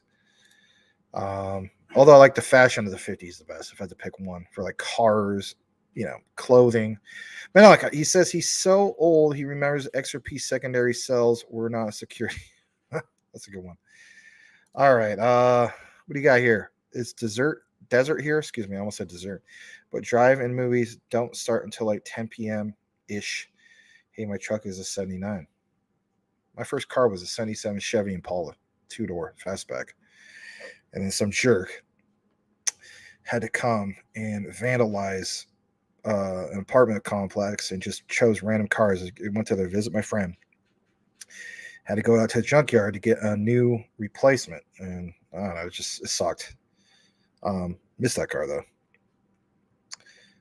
All right, we used to run the ice cream sled for the birthday parties. Mental X says King Charles signing the crypto bill tomorrow should push XDC price up shortly. We did share that at the very, very beginning. Mental X, Crypto Lulu, Bruce Jackson was talking about that. But yeah, we're going to pay attention to that.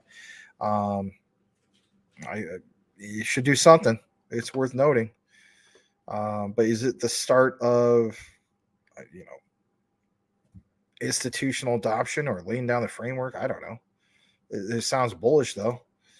He's over leisurely. Hollywood just might take you up on that offer. All right. Yamaha Pacifica, welcome back. Bomb Pop. Huh. All right. Stellar is under love, but not for long. CryptoSmith says, still here, lurking in the background. Yeah, I did send you a message back, so I'll get back to you in a bit. Elon Muff wants to know who needs a shipping container. He could hook you up. Boomer Officer says he's so old he can remember students banging teachers and no one batted an eye.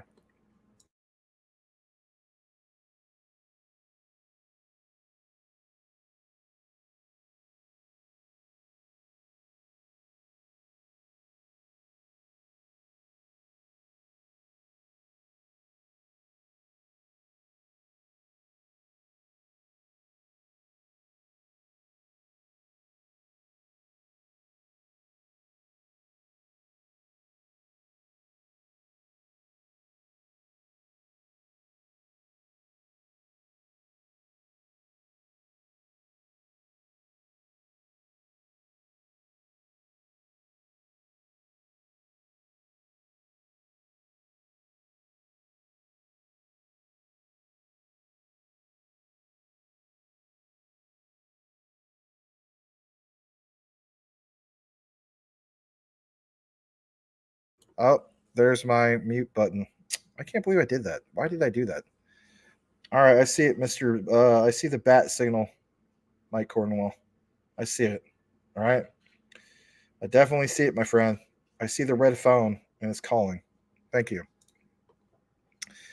All right, we're gonna just now get right into what we have because I know probably a million people are typing that I'm muted, or maybe not. All right, cool. Yeah, sorry about that. Who was the guy that originally would say bruv? Wasn't that Mr. What happened to that guy? Mass Debater, remember him?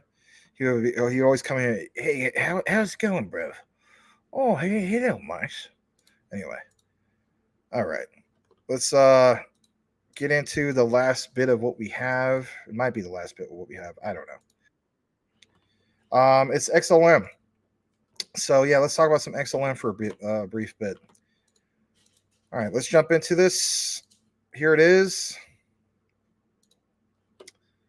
Let's jump into this. Gonna pull up a banner or two. Brand. There we go. There we go. All right. So it says Grayscale, XLM, big whales loading up XLM right now. And as you guys may or may not know, Grayscale is a Stellar Lumens trust fund, basically. Like it says, private placement closed, invest through your brokerage account if you have access. So what is this about? Well, there's a little bit more. So this was reported obviously on Crypto Twitter. You can verify it yourself. This comes from CC Data. They have 35,000 followers. It's, a platform that provides top-tier data and index solutions, award-winning research and events to support the adoption of digital assets. So you even have them reporting on it. So is this worth paying attention to? I think it is. So it says GXLM, Grayscale's Stellar Lumens Trust, saw its share price close at, listen to this, guys, 200% premium to NAV yesterday, with the share price climbing 150% in a single day, according to CC Data. Again, from this platform. One XLM in the trust is valued at around 27 cents. That's significantly higher than the 10-cent plus range of what you see on, exchanges and so on, right? Or listings on CMC. Like it says, which is 3 times its current market price of 0.09. Obviously a lot higher. This was reported yesterday. A lot of people were, liking it. I'm going to go ahead and retweet it. But I'm going to take you actually to the Grayscale site here in a bit. And some people are saying, why is this happening? Stuff like that. But we're going to take you straight to the, I guess you could say the Grayscale site here in a bit. I'm going to jump back to this. And, this guy, for instance, when he saw this in regards to Grayscale, he states, Phil Stevens, I will assume this will translate into a much higher price for XLM. Why don't they directly pile money into XLM? That's a great question. This guy has a response. He says, because no access yet for institutional investors. Oh, maybe this is as simple as that. This guy's like, hey, thanks, good to know. This other guy, my question is, why doesn't the Grayscale Trust price correlate with the XLM price? It's also a good question. Why is one, for instance, 40 and the other one 10 cents? Again, like this guy readvises, because institutional investors buy via Grayscale Trust. And this other guy, well, how does that work? Grayscale says, they're the trust is backed by underlying asset. How can the underlying asset be worth less than stock price? I mean, these are all great questions, right? But anyway, we'll jump into the actual site for Grayscale. And some of you guys know about Grayscale, some of you don't, and it's okay. Like it says, it's a Stellar Lumens Trust, right? They have 7.4 million assets under management. Since the inception doesn't look good, but down 30.21%. There's quite a few features, but it says one of the first securities solely invested in and deriving value from the price of XLM. Grayscale Stellar Lumens Trust is solely and passively invested in XLM, enabling investors to gain exposure to XLM in the form of a security while avoiding the challenges by buying, storing, and safekeeping XLM directly. Now, I want to state this, right? You do see that the inception of this was back in December 6th of 2018. There's annual fees and so on. But one of the things that you could take away from this is when you talk about some of this institutional money coming in, right? What would this affect the likes of a Grayscale or some of these other trusts that are out there, whether it is, Stellar's XLM and so on, and how much would that be worth, and will people earn a decent yield on it? Right now, it doesn't seem like it. In the future, this is where the debate comes in of how long do you hold some of this stuff, or how much of a yield are you earning on that? Like I mentioned in the past, there are going to be cryptos, and this is not a popular thing to mention, especially among content creators. I understand that. But my thing is, will there be, again, cryptos that you simply marry, right? Because for me, I don't think I'm going to be marrying my Filecoin, right? Even though I got back into it, I don't think I'm going to marry that. I think I'm going to take profits, when it goes past new all-time highs. I'm just saying that alone, for the amount I got into, Filecoin, if it supersedes all previous all-time highs, that's at least $250,000. Okay, I'm cool with that. But ones like Stellar, ones like Ripple's XRP, QNT, so on, right? There's other ones, right? Is it BSV? Is it, I don't know, anything that has to do with the large scale institutional grade cryptocurrencies, blockchains, DLTs. Do you truly marry it? And if so, if you are marrying it, do you use the likes of a Grayscale? Do you put it in a trust? And how much do you actually see that yield being in the not so distant future? Anyway, I just thought I'd throw that out there because it's worth paying attention. I'll jump back to this because, again, big whales loading up XLM right now. And you do see when we jump back, into CMC, let's go back to this. I believe Stellar is still one of the top performers, right, for the week, if I'm not mistaken. Yeah, they're number 4th overall, 15% up on the week, back into the 10-cent plus range.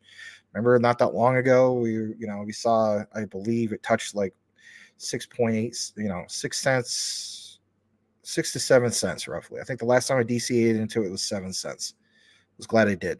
Doubled my position on my Stellar Lumens because of the power of the DCA. Originally, when I first came into Stellar Lumens was back in 2021, and basically speaking, I mean, it was the first ISO I ever owned, but I spent 26 cents, 28 cents, and then kept DCAing into it. So I know you guys have DCA'd into it more enough times, maybe hit some of your goals, but I'd like to hear from you guys. I mean, do you see yourself getting involved with some of these trusts and so on, or you just nah? not for you. All right, we have a little bit more in regards to some of this stuff that we're going to get into. I'm going to get back into the comments. That was just kind of like a brief bit. There is more from Stellar, but I'm probably going to do it in the deep dive. I know I keep saying I'm going to do deep dives, but I'm going to do it. We're going to jump into a little bit more of what we have, but we're going to jump into the comments for a brief moment. I know we're losing a lot of people. There's probably other shows, probably guys getting worn out. So I'll just share the XDC and HBAR segment, and then after that, we'll wrap it up. Yeah, that's all right. That's funny. Glad you guys had some fun with it. I just always want, you ever wonder what happened to some of those guys? There's some people I always wonder about. For instance, I think they're still following me on crypto Twitter. Let me think of one guy that I haven't seen in a long time. So we used to say, for instance, Iron Lux Trader. That's one guy. Moonforce General. There's another guy. Simon Ravenscroft. I haven't seen that guy in a long time. I don't know. I just wonder about guys we haven't seen in a long time. Obviously, there's the Jen. He's a nice guy, but he goes out for a long deployment on those oil rigs. Anyway. But yeah. All right. Burke says, crazy how much people pay for lead on eBay. Range, berm, smelt. If it fits, it ships. What the heck? Burke, my friend used to tell me, and I take his word for it because he fishes a lot. But he was mentioning, that there was apparently, according to the data, there was a spike in cases of people who got cancer because of all the the weights on your fishing hooks and stuff like that, or your fishing line.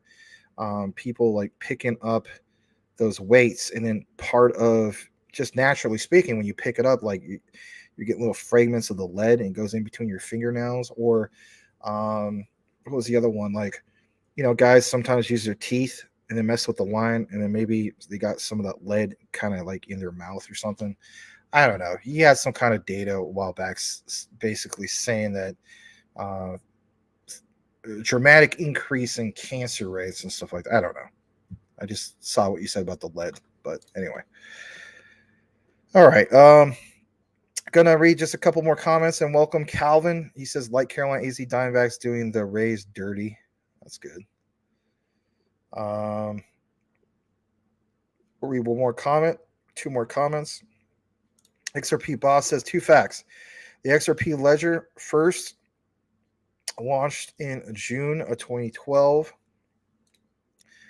Coinbase was also founded in June of 2012. That's interesting. 11 years ago and today, both are being suppressed and oppressed by the SEC.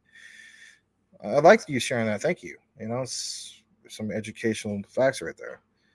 eBay people pay $3 for lead bulls. Elon Musk says, we appreciate you, Maximus. Well, thanks, Mr. Mike Cornwall. It is nice to be appreciated. I don't know. Sometimes things can, for anybody, right? You get overwhelmed with stuff. So today was supposed to be a day focused on what I want to focus on, and unfortunately that didn't happen. So this sucks. All right, April Cornwell says, hey, glad to have you back. All right, so hold on a second. What do we got from Calvin? So guys, stuff has definitely gotten interesting this month. Looking forward to July. All right. I guess I'll read these last few comments because we're almost at the bottom. Boomer F&Sir says he's been stacking gold, copper wire, and brass. Big trash day. You can get tons of wire. You gotta find a good stripper though. Burke says, oh, for F's sakes, that's fake. You'd have to ingest lead for it to be an issue. Even if he gets just a little bit of fragments. That's what he was saying, on the teeth. I don't know. Yeah. All right. That's kind of the story behind the water in Michigan. Well, what about Flint? Isn't that still a real thing, right? I don't know. Don't want to turn it into something controversial, but it was something that he pointed out. And no, he's not an extreme left-wing liberal type guy. If anything, he's conservative. But Boomer Officer says, I'm looking forward to October. This heat is BS. Oh, man. Yeah, you're getting a lot of humidity probably, if that's the case. I was here was the thing. You want to hear something crazy? I was debating on that because my dad always complains about his cold anyway. I was debating on like toughing it out. I was just like, you know what, I could save like 20 grand. And I was like, maybe I put that back in more into crypto. And I was like, thinking, I'm like, you want to know something? I'm going a little crazy with this thing. I'm going a little crazy with this whole, if I would have done that, that would have been like basically 100 grand back in crypto. My 10K became 120K, or we put 75K back into crypto. That would have, okay, it would have been 100K, but that would have been like 95K. And I was just like, no, I'm going to melt. I'm glad I did the right thing. Chose to obviously get the AC because I'd be sweating blazes right now. Anyway. All right. Goodbye. See you later. So long. Farewell. El Wiedersehen to JDAT13. And all right. So reloading ammo says 1800s lead. Yeah, lead work isn't new. Wash your hands. My dad is a gifted reloader. I'll just throw that out there. All right. We're going to use that as a highlight. We're going to get into this part about XDC. All right. So a little bit about what Mentellec was talking about earlier. Let's share this. Here it is. So, he was talking about XDC. Well, also, remember, Crypto Lulu. Lewis Jackson was talking a little bit about this. So it says XDC QNT, the Law Commission today published recommendation for reform and development of the law relating to digital assets. I did share this earlier, my bad. But it is a big deal. I mean, the King of England, right? Charles III is supposed to sign off on this tomorrow. So I don't know. We'll see how big of a deal it is tomorrow. I will go ahead and get into some of this other stuff that we have for you guys. I guess you could say this is breaking. I'll do my corny thing. Yeah, let me take myself off. Here we go. Let me actually remove this. Remove from studio. Let's pull off all this stuff real quick. I know, seems weird, but it's fun. All right. Let's get this going. Because you know what? It has to do with Hedera. Yeah, H bar. Here we go.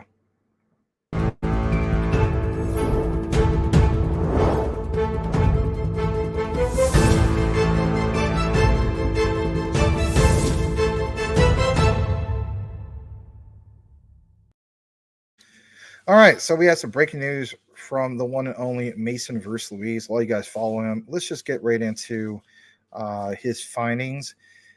And you know how we talk about Chat GPT? Let me come back into the frame. So yeah, Hedera and Chat GPT. What's this all about? Is it worth paying attention to? Yes, absolutely it is. Give Mason versus Louise a follow. He did report this earlier today at 9:22 a.m. Breaking HBAR releases Chat GPT tutorial on how to make plugins that interact with the Hedera network. Ooh, that sounds amazing. The possibilities are basically endless. So let's take you right to this. Create Chat GPT plugins, unlock the power of AI and blockchain straight from Hedera. Oh, that's big. Well, here it is, and straight from the Hedera site. And I have gone down the article because there's a lot to read. So I didn't want to do everything here. I just want to jump into the main part of understanding Chat GPT and even Hedera. So I apologize for the background noise, but it states Chat GPT needs no introduction. But here it is. It's a conversational AI tool capable of understanding and responding to text inputs. We know about this stuff, but look at this. Plugins enhance its functionality even further. They act as add-ons, equipping Chat GPT with extra capabilities like specialized knowledge or specific task performance. This makes Chat GPT adaptable to a wide array of unique needs and applications. For example, a plugin could enable ChatGPT to convert currencies in real time. That's big, is it not? Integrate with a calendar system to manage appointments or retrieve and process data from a blockchain. In this article, you'll create a plugin that interacts with the Hedera network. Now, of course, we're not going to really do that. But, I do like some of the things that are mentioned here. So I'm going to jump down, for instance. They're obviously going to always highlight some of the governing council, Google, Boeing, IBM, you name it, Dell. But I want to pull this down for a bit. And I believe it gives you like a little brief example, if I'm not mistaken. Let me see what's going on with this. Yeah, it says the open source public ledger for everyone, powering native Web3 ecosystems, institutional applications for the next generation of the web. Again, guys, like we're now to Wednesday. How many times we're talking about some of this institutional money and, the hinting of like what's going on with here. Here's another example. This time it's with Hedera.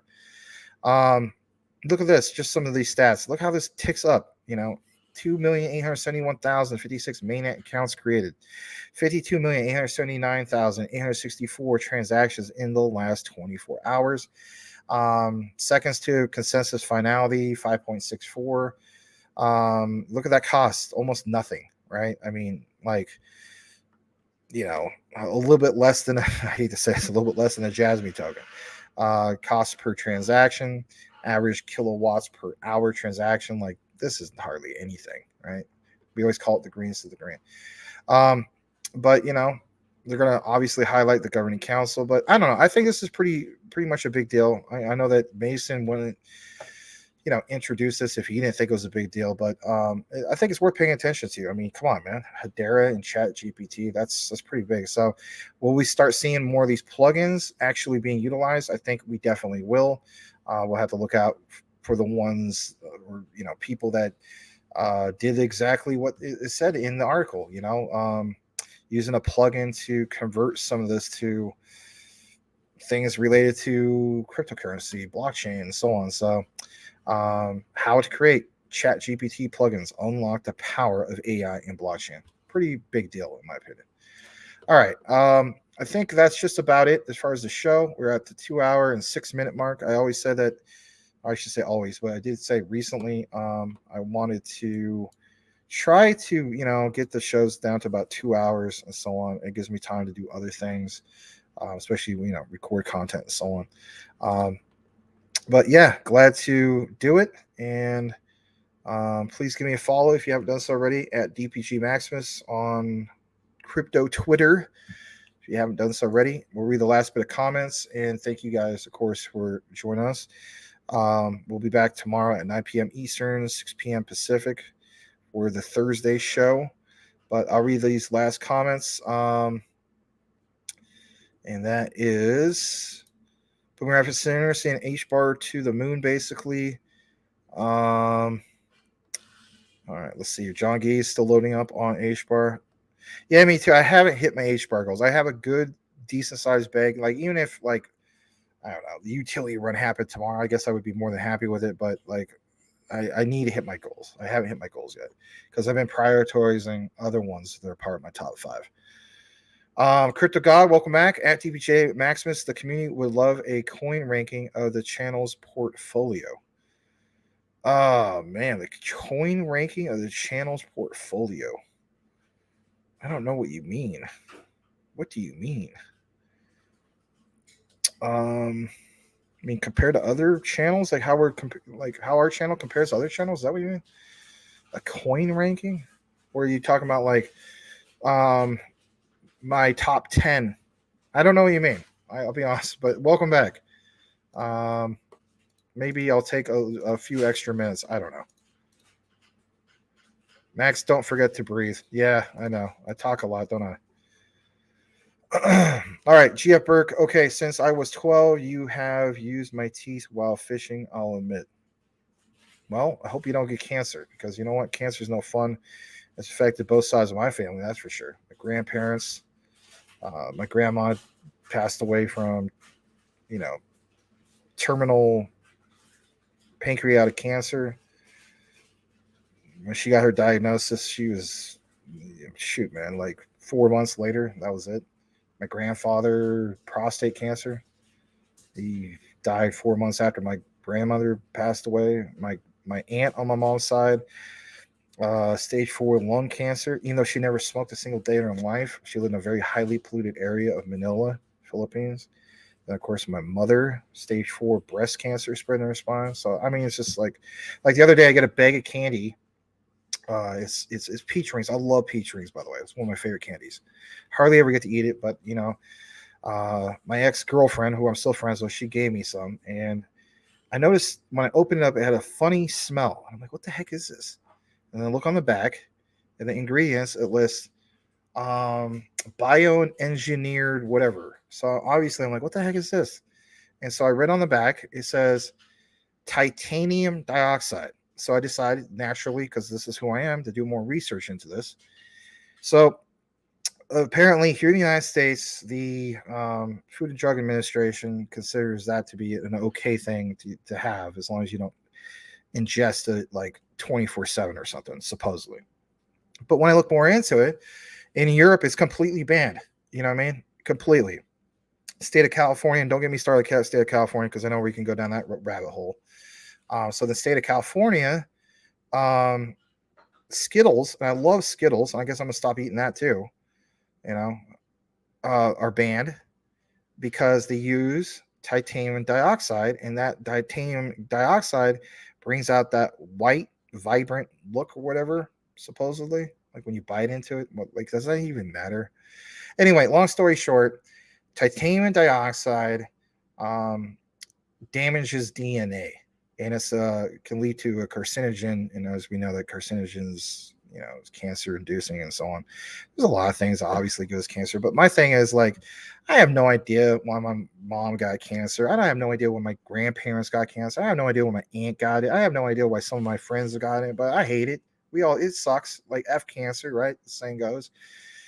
So I don't know if that's my own little way of possibly not getting it. I got to pay attention to that.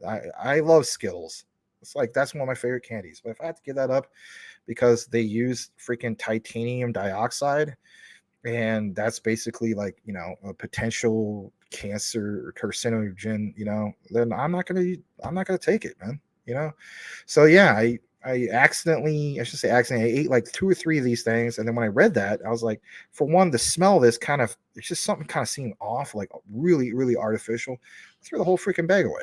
You know, I apologized to her. I said, hey, I appreciate the thought. That was sweet of you to get me this, but she understood. But yeah, by all means, if you get something, like, it came from like one of those discount stores like DD's or something like that, where you buy clothes, you know what I mean? Like, you have to check out, they had like peach rings and stuff like that. And when I opened it up, it had an unusual smell. It just didn't smell natural. And that's after I, you know, took a couple bites, obviously. I mean, it tasted good, don't get me wrong, but even the color, right? You had that white, rich color. So I was like, what the heck is this? And then I went down that rabbit hole, and then I saw about the whole thing in Europe. Like, this is banned in Europe. You know, another thing that's banned in, like, I guess in Europe, or not all over Europe, but like, I guess in Norway and some other places, Twinkies. You know, who doesn't like a Twinkie once in a while? But I guess there's an ingredient in Twinkies that's bad. So I don't know, man. One of those things. I know I said later, guys, and so on. I'm still here, but let me see. There's a serious question. Are you still loading up your bags on LCX? Actually, no.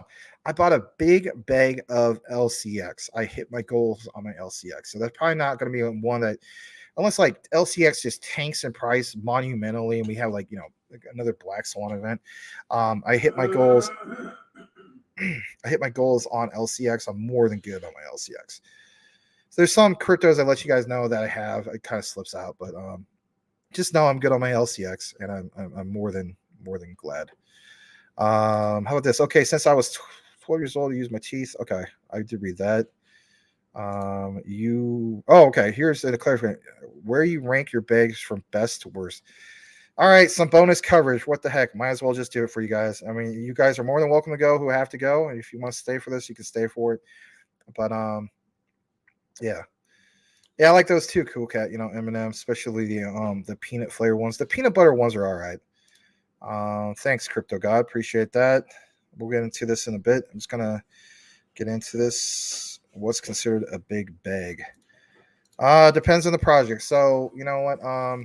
Let me see what we got. Let me log into my portfolio real quick.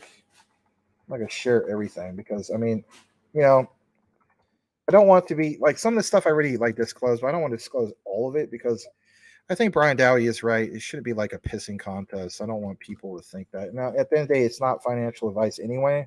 And just because you hear some of these things doesn't mean that, you know, you go out and, you know, do this stuff, right? So let's pull it up for a second. I lost $1,200 today off of my portfolio. That's wonderful. I'm sure I'll get it back. All right. So, all right. So, for instance, in 2021, Shiba Inu was, believe it or not, my best performer. Basically, I came into that like at 50788 or something like that. I bought about roughly $8,000 worth of Shiba Inu. And I did ride that almost all the way up to the all-time high, like really, really close, and then pulled out. Long story short, you know, that was like 11x for me. Okay. And that was one of the ones I chose because, you know, naturally you're going to do stuff like that. I mean, who wouldn't do something like it? So I said to myself, after it pulled back later on to get back into it, I did. So basically, you know, I got 1 billion tokens. I turned an 8K investment to 88K. More than glad to do that. And then later on, I got back into it, bought another billion. I have well over 1 billion, right? Like 1 billion something. I could give the exact amount. Filecoin was another one. I got into it because I felt as though it was at the, you know, the bottom. It was at like roughly at the time, I think it was like 479. Said, hey, you know what? I've been following this one closely, and I decided I'm gonna put, you know, 7K into that. I know that sounds crazy. Some people are like, there's other ones you could do way better on. I get that, but this was one I was following closely. It was really, to me, I was like, I call it the Coca-Cola crypto at the time before the SEC went after it, and I was looking at some of these stats. So came into that one like roughly on average 483. Okay. And then at the time of getting into it, 3 days later, you know, the saying goes 3K in 3 days. Didn't get too greedy, took my profits, did a power swap, you know, got more into QNT. I think XLM, a little bit more XRP, a whole bunch of other things, Jasmy, you name it, right? It was like a nice little power swap. And then decided for long term, I was like, you know what, I'm gonna get to this for long term because I see previous, you know, us getting back to like previous all-time highs. So with Filecoin, I decided to, I believe, let me see. Yeah, I put another, not another 7K into it, but I put about another, what's that say?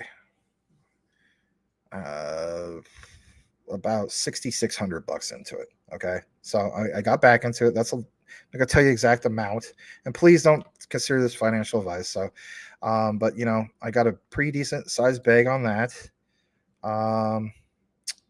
Let me see what else. What else do we got for you guys? Because I just believe in it long term. I think it has a great use case.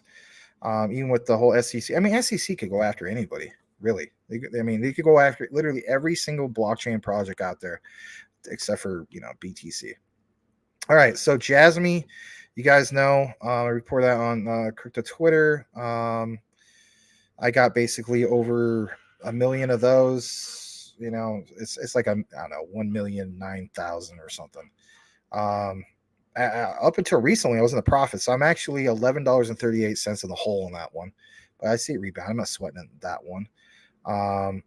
That's a little over like 4,200 and whatever amount of dollars. Dogecoin was the one that started my crypto journey. You know, a penny per Dogecoin. Bought like over 30,000 of those. Ran it up to close to the all-time highs. I think I was 74 cents. I think I pulled out at like 71 or 72 cents. So basically speaking, it was like $300 became 22K. Then of course, then the journey of Shiba Inu happened. So there's that. Got back into Dogecoin. I got back into that one, I think at like roughly 5 cents or something like that. It just basically like did a rinse and repeat. I bought another 30,000 of them, so that's why I look at that. XRP.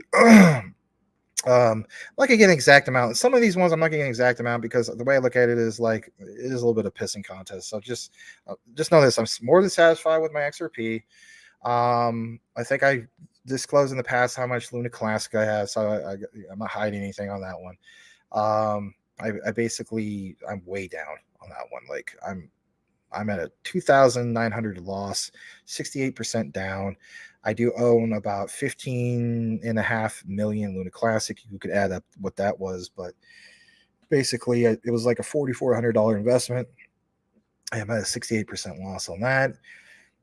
We talked about LCX earlier. I have more than hit my goals on that. And I don't even know if I'll DCA into that because I kind of went all in on that. Quant, I hit my previous goals. I have new goals. Long term, I'll just state this. I'm not going to say what I currently have because, again, I think that's a little bit of a pissing contest with that as well. But QNT, I want to get 100 QNT. That's my goal. Okay. I realize that's probably going to be $11,000. I'm just throwing that out there. That's just going to be one to just continue to DCA into. Those are my own personal goals. I'm not saying you have to do that, but if you're wondering what's the minimum you should have, I've stated numerous times, it's 10 in my opinion. Okay. Gilbert Verde will tell you it's just one, but in reality, if you're trying to get some of that generational wealth, it's going to be like 10. Okay. We're talking about become a millionaire. Kronos, I did DCA into a little bit more. I don't know. I think I have like 13,000 of that. That was my third top performer 2021. Got into it originally at like slightly under 17 cents. On that one, wrote it up almost all the way up. Pull out. Everybody was like, keep holding on to it. Like, don't listen to people tell you that. Go with your gut. Take your profits if you feel like you did so. I did that. I rolled that up, I think, to like 90, 91 cents. I think the all-time highs were like 92, 93. I was really close to the all-time highs. But again, we shouldn't be chasing bottom. We shouldn't be chasing the top. So I lucked out with that. It was a $1,700 investment and basically turned that into a little over 10,000 on Kronos. It was my third top performer. I own a couple leash. Freaking overpaid for it. You want to talk about? Got some bad information from a friend who was into it. I won't mention his name. He's not a person that has watched the show anytime soon. So, but just in case, I want to respect him. Just to let you know how far wrecked I am on my leash. I am $3,762 in the hole on my leash, 87% decrease. And yes, I know this is part of the crypto journey. I paid $2,151. Why did I do it? Let's live and learn, right? I'm not perfect.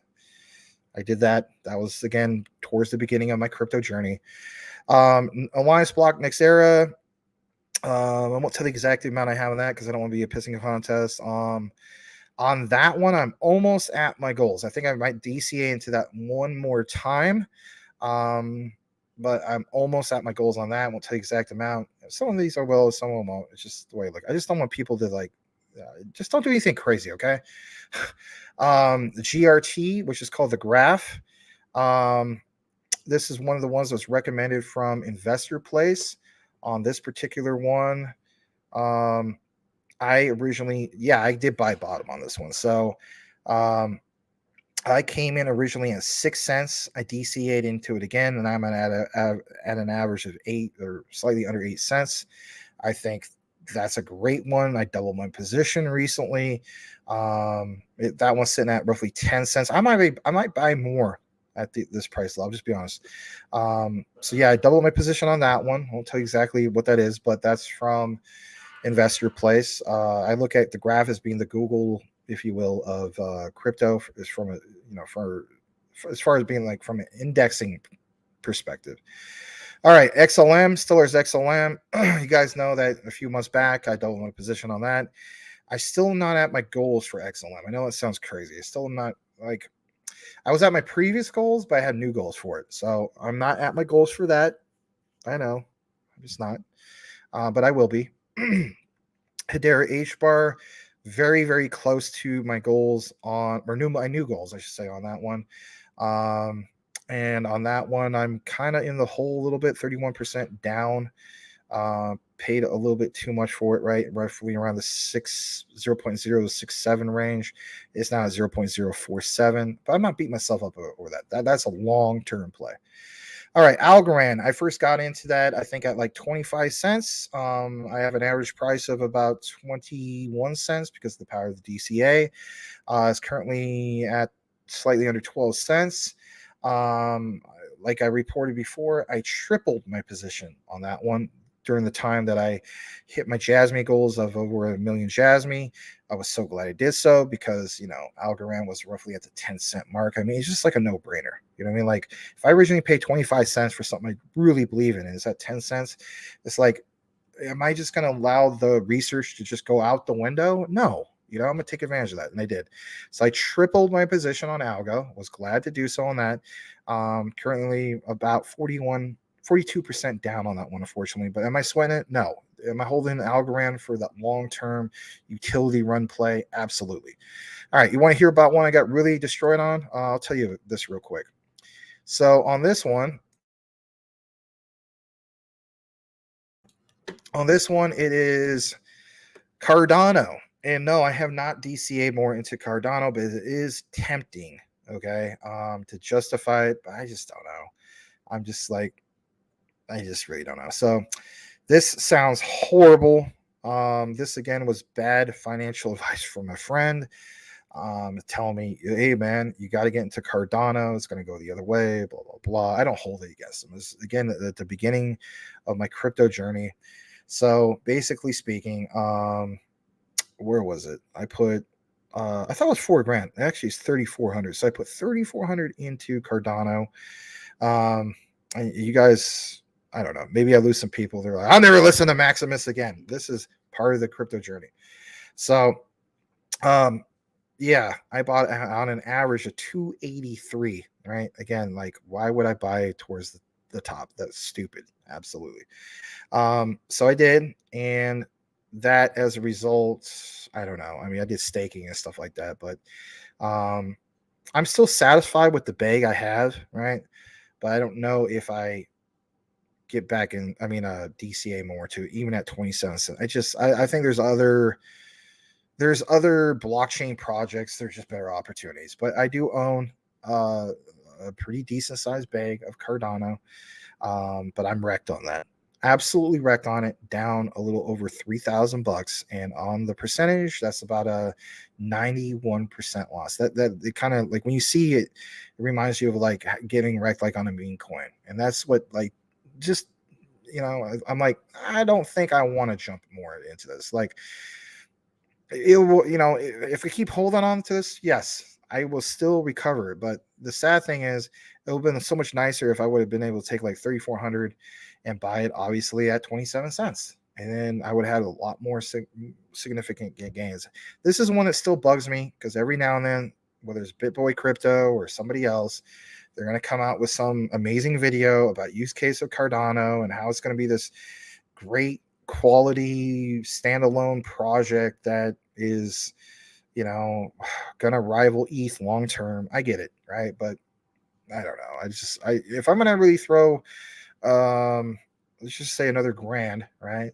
Realistically speaking, if I'm gonna justify it, am I really gonna put it into Cardano at 27 cents, or am I gonna put it like more into Stellar or XTC or something like that? You get where I'm coming from, okay? So I'm not trying to knock people that have ADA. There's nothing wrong with it. It's just, as the saying goes, it is a little boring. Hoskinson, he should have, not said some of the things that he said in the past. And now he apologized. I guess you could say the XRP. It is what it is. All right, XTC network real quick. Let's get into this for a brief moment. I know you guys don't see it because I don't want to pull it all up and expose everything I have. But all right, so yeah, XTC network is sitting at 0.0306. down 3.52%. I originally came in at 0.02915. I'm up in the profits, not much. 4.83% increase, $14.12. I'm not at my goals for XTC. I know it sounds bad. I'm not at my goals for XTC, but I will be.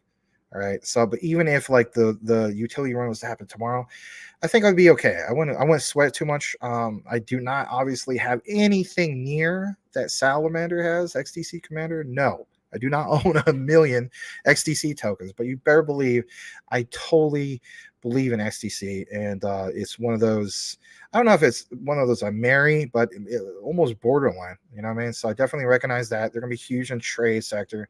Next one is Clearpool. I haven't done a video on Clearpool in a very long time. I've been meaning to do an update.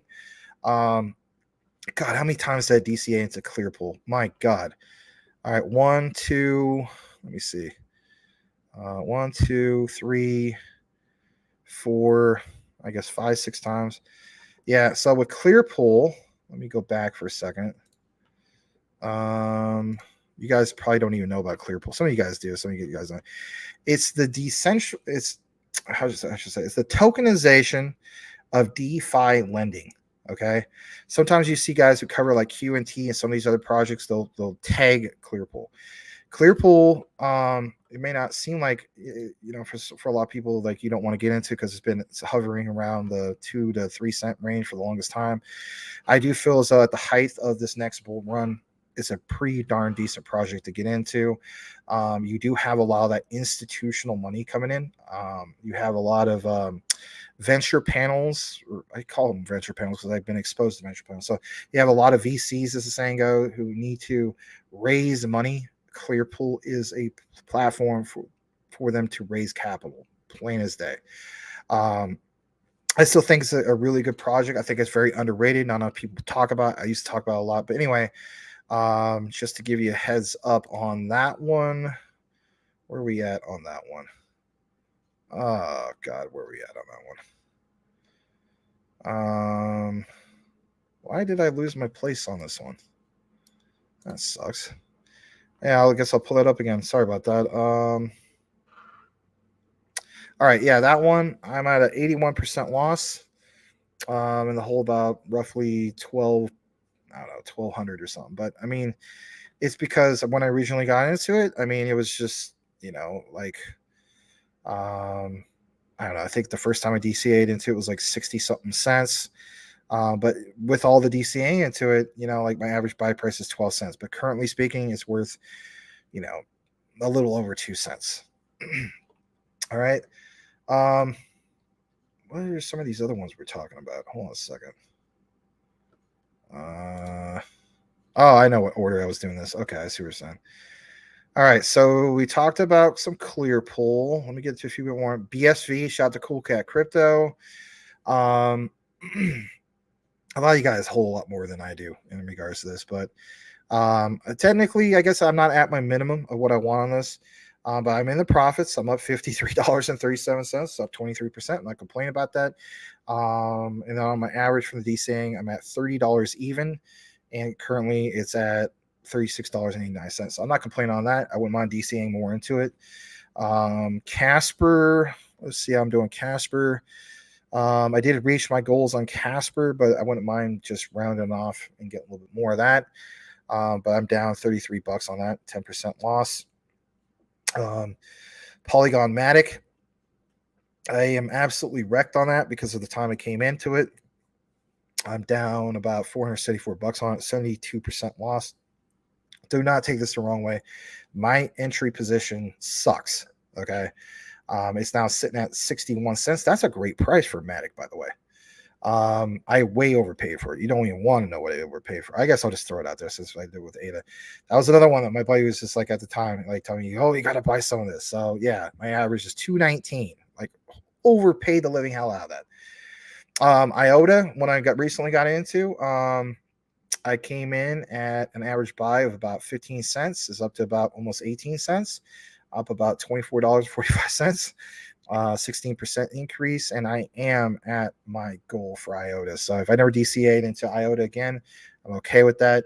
I have more than enough IOTA. Audio, aka Audius, I'm up in the profits, 10%. Don't sound like much. I am not at my goals for audio. I am at my goals for the other one, GRT. But if I, the bull run happened tomorrow, or the utility run, or what you want to call it, I guess I'd be okay. I'd be satisfied with it and so on. Because this would be at least a minimum of 10x for where I'm at right now. Anyway, paid about roughly, I don't know, what's it say, 15.73, right? So a little under 16 cents. I did see this as high as 26, 28 cents. Now it's at 17 cents. So, I mean, I might get into that again, to be honest. HNT, I still believe in it. Investor Place still believes in it. I still feel as though that this is still very underrated. Don't listen to the FUD. That's just the way I personally feel about it. I have not reached my goals on this one. It's been very tempting to get one more bag. Even at these price levels, but this one's up 12%. I'm not gonna buy on the green candle. I'm just not gonna do that. But I'm in the hole, 345 bucks, and it's a 71% loss, right? So some of this stuff seems pretty bad. Ethereum, right? How about this one real quick? I know I'm going through all these, but you wanted to know. Here's the bonus stuff. Hopefully you're listening. Hopefully you're still here. Ethereum. I am not at the goals for it. I don't care that I am or not. This one I'm at slightly under average buy price of slightly under 5 cents at 0.04991. I'm at a 55% loss, $172 down. I'm not at my goals of what I wanted for it originally. I don't really care, but I do have a decent sized bag of it. I'm not beating myself up over it. Currently speaking, I bought it at 0.04991 and it's at 0.02231. I did state that if it went to a penny or below, I would have loaded up. It never did that. It came close, but it never did that. I have a bag of Wink. Don't get into Wink. My 86% loss on that one. I'm down $791.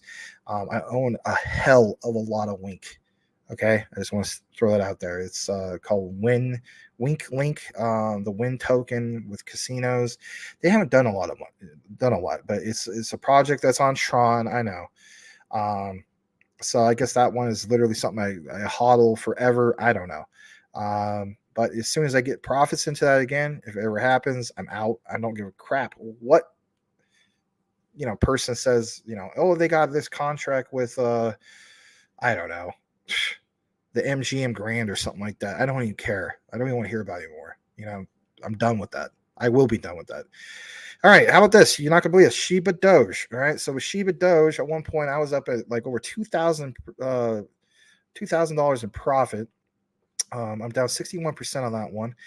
I own a buttload of freaking Shiba Doge because I got into it super early. I'm at I think either 2 sextillion or 2 quintillion, something like that. It's only worth $94 now. Yeah, sad. But it's a 61% loss, $149 in the hole on that one. The Sandbox is currently 39 cents. I way overpaid for that one. Like, oh my God, that's probably the one I got the wrecked on the most. I still think it's a good project. I'm down $900 on that one. So that one, I basically invested $1,000 into that one. We've had Chad Horn from the Devour Project on the show. With that one, I'm I'm down $100, 55% loss. I used to be in the profits. We invited him during the bear market, where you want to call it, to come on. I still think this is a good project. I may DCA into it one more time because I believe in it, right? The tokenization of restaurants, Devour. You guys want to talk about a project that has a great, what do you call it? A great, where are we at on this? A project that has a very low market cap is Devour. It's called DPay. Okay. So that one, I still have a pretty decent sized bag. I'm not complaining about that. Chili's is the next one. I'm at a 71% loss, $182 down, unfortunately. Never reached my goals on Chili's. I do have a decent sized bag, but never reached my goals on it. This is one I'm tempted to justify because it's at 0.07344. This is as low as 6 cents. I may get into it one more time at 6 cents because why not? All right. According to my portfolio, the one that is my worst performer, you guys are waiting for. You guys are probably like, well, he's going to mention Saitama at some point. Yes, I am. So with Saitama, after converting to the V2, I now only have 57,047 Saitama. It's only worth like $51. And currently speaking, it's only worth 0.0008871 per token. And my average buy, because I converted this, right? My average buy was 0.07 cents, and as we know, it's never been at 7 cents. So that's the way you got to do it. If you have a portfolio and you want to switch that to, for instance, the V2, you need to update your portfolio to reflect what the actual price was you spent, right? They won't mention this from the dev teams and stuff like that. There's something they don't want. It's taboo. They don't want to talk about stuff like that. But your portfolio will represent the true value of what you paid for it. So technically speaking, because I was in the V1 for stupid ass Saitama,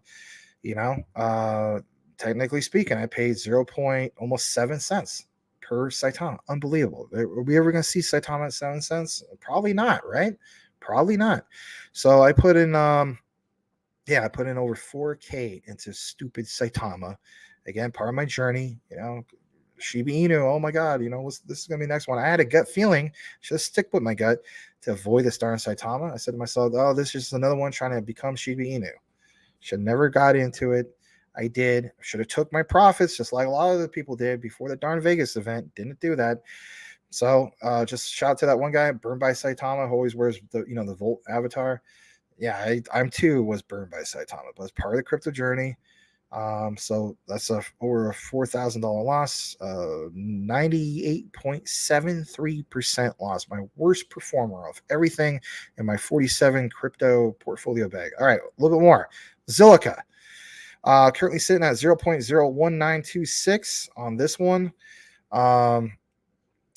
Whatchamacallit? I don't mind telling you guys this. I'll tell you guys this one. 2000 Zilliqa, never hit my goals on that. Kind of, as I saw everything tank, I came into that one, unfortunately, because I did listen to my friend. He insisted. He was just like, man, it's going to go the other way. It was a perfect case of buy the rumor, sell the news. They had the Metropolis unveiling at, Miami, Florida. I believe it was early April of 2022. And I FOMO'd. That was my way of FOMOing, and I FOMO'd into that dang thing. I'm at a 91% loss, and I was down $374. Now, at a height of a bull run, will this do anything? Possibly. Am I going to be earning a ton? No. It could be life changing, but at least I'll take whatever from that, get out of it. But I am tempted because I do believe in Metropolis. I believe in the Zilliqa blockchain. They have a thing called sharding. No, not the Hershey squares that you're thinking of. But I do believe that at the height of the bull run, this should, be a lot more than like 20 cents, So I'm not going to really complain too much on that. But I am down $374. Luna 1 XLM. Don't get into that. I don't care how much the bull run guys tell you to get into that. Don't get into that. You're going to get destroyed. Got into that. Put in, I believe, I think I put about $300 into that. Okay. I got in the only project I ever got into pre-sale. That's why I was real sour about pre-sales. Came into this project. It's a metaverse project. Came into it at what is this? Average buy of 0.09136. And then now it's worth 0.09. See how 8 is 0, right? I mean, a gain is 0, right? So it's at 0.009539. That's an 89% loss. $267 in the hole on that one. What's this other one? VVS Finance, right? Crypto.com DeFi app. Okay, some of you guys use this. Some of you guys, for instance, you use what's it called? Meerkat. There's another one that's obviously there's Tectonic. There's some other ones that are very popular on the Crypto.com DeFi app, right? So on this one, I bought a lot of EVS. Okay, I just want to state that. All right. And I'm at a 96% loss, and it's only worth $29. And that's even with all the staking I did and so on. So it is what it is. Proof of liquidity. I always talk about this one now and then. I do believe at the height of the bull run, you are going to see people, for whatever reason, staking will become popular again.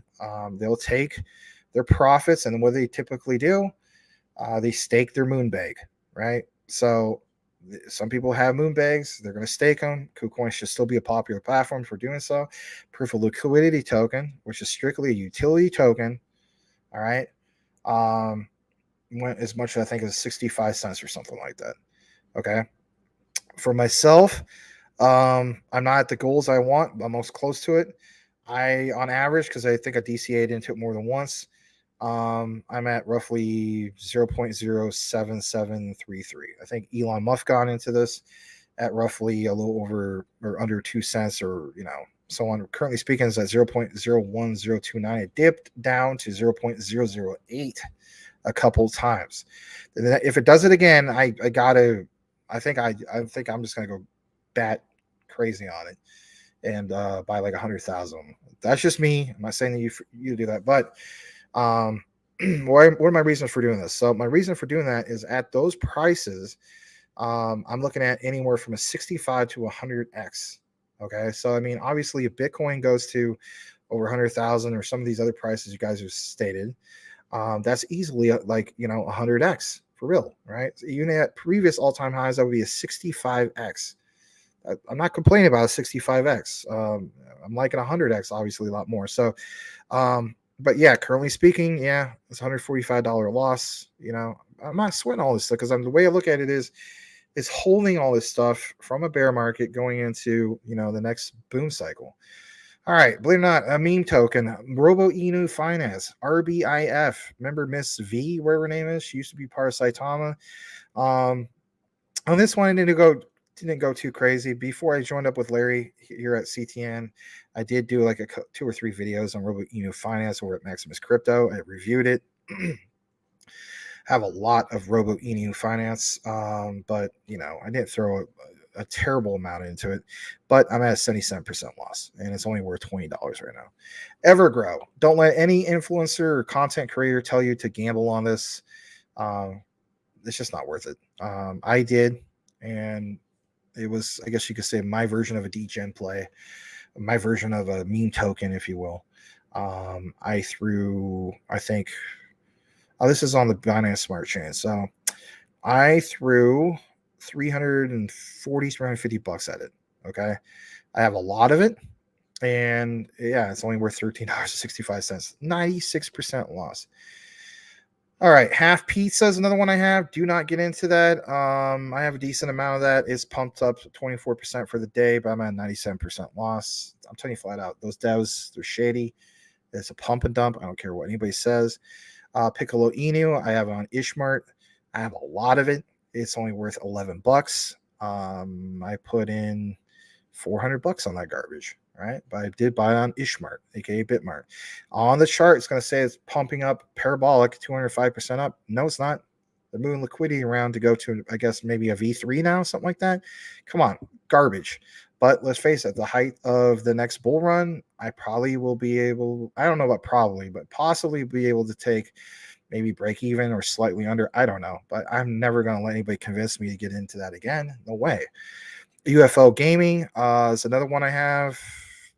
Shoot, man, it's only worth $9.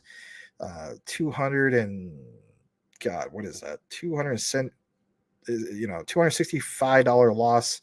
Put $275 into this garbage. UFO Gaming. Shiro, I never trusted that guy from the beginning. I had a gut feeling when I saw the AMA.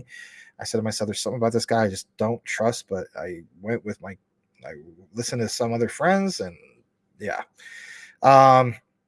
But I didn't put a lot on that one. It's a 91% loss. I think I put into that? $75 into that. That's it. The gas fees. So in reality, probably about 100.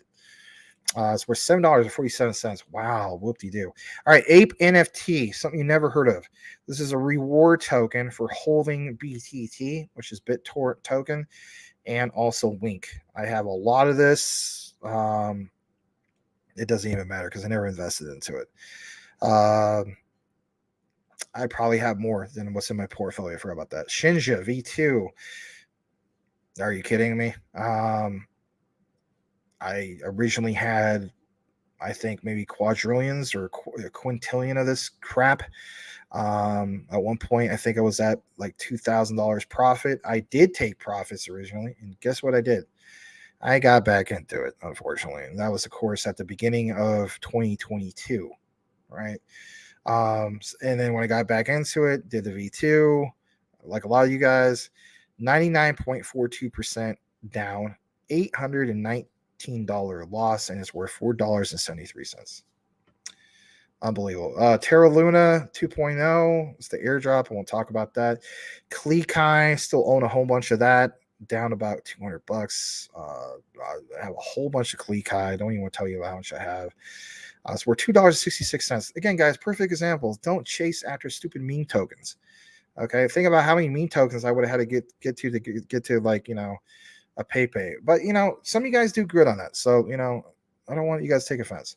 Mononoke Inu, unbelievable that I even got into this garbage. It's worth $1.72. I think I have like a quintillion of this garbage. Or actually, no, I don't. Hold on. 1.8 quadrillion, apparently. 99.70% loss. It's worth $1.72.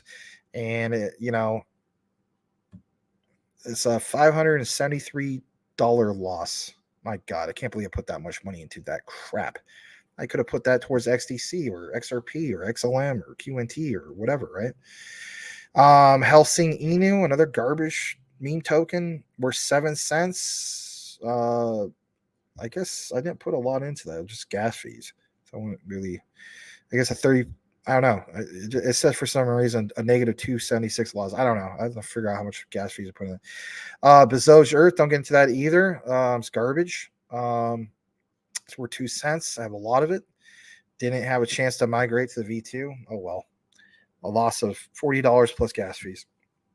I can't believe I just listed 47 of what I have with you guys, but I did. But the key thing is, out of the ones I mentioned, as far as profits, still up in the profits for Dogecoin. So hold on, Dogecoin, XRP, that's 2, Graph 3, BSV is 4, IOTA is 5, Audios is 6, XDC is 7. Jasmy coin, I guess I'm back in the profits on that. That's 8. QNT would have been 9. I would have been up in that, but it says 25%. You know, it's just the market. I can't believe I read all that stuff and went into all the detail. So there you go. I can't believe I read all that, but I got into it. So hopefully nobody wants me to do that again. I'm not going to do that again. I said we do overnight and just wing it, no sleep. Hells yeah. Yeah. WWF. Yeah. See, but here's the difference, right? So Larry reads the top 100. I actually read my 47 that I have and give you the value and the profits, the losses, and all that stuff. So anyway, I know, right? When legit like MTV. Holy cow, I'm late. Hi, everyone. Worked late today. Welcome. MTV died on May 21st, 1992. All right. Let me see what you guys got. I don't know how close attention you paid to that. Maybe it just sound like a guy rambling. So I don't know.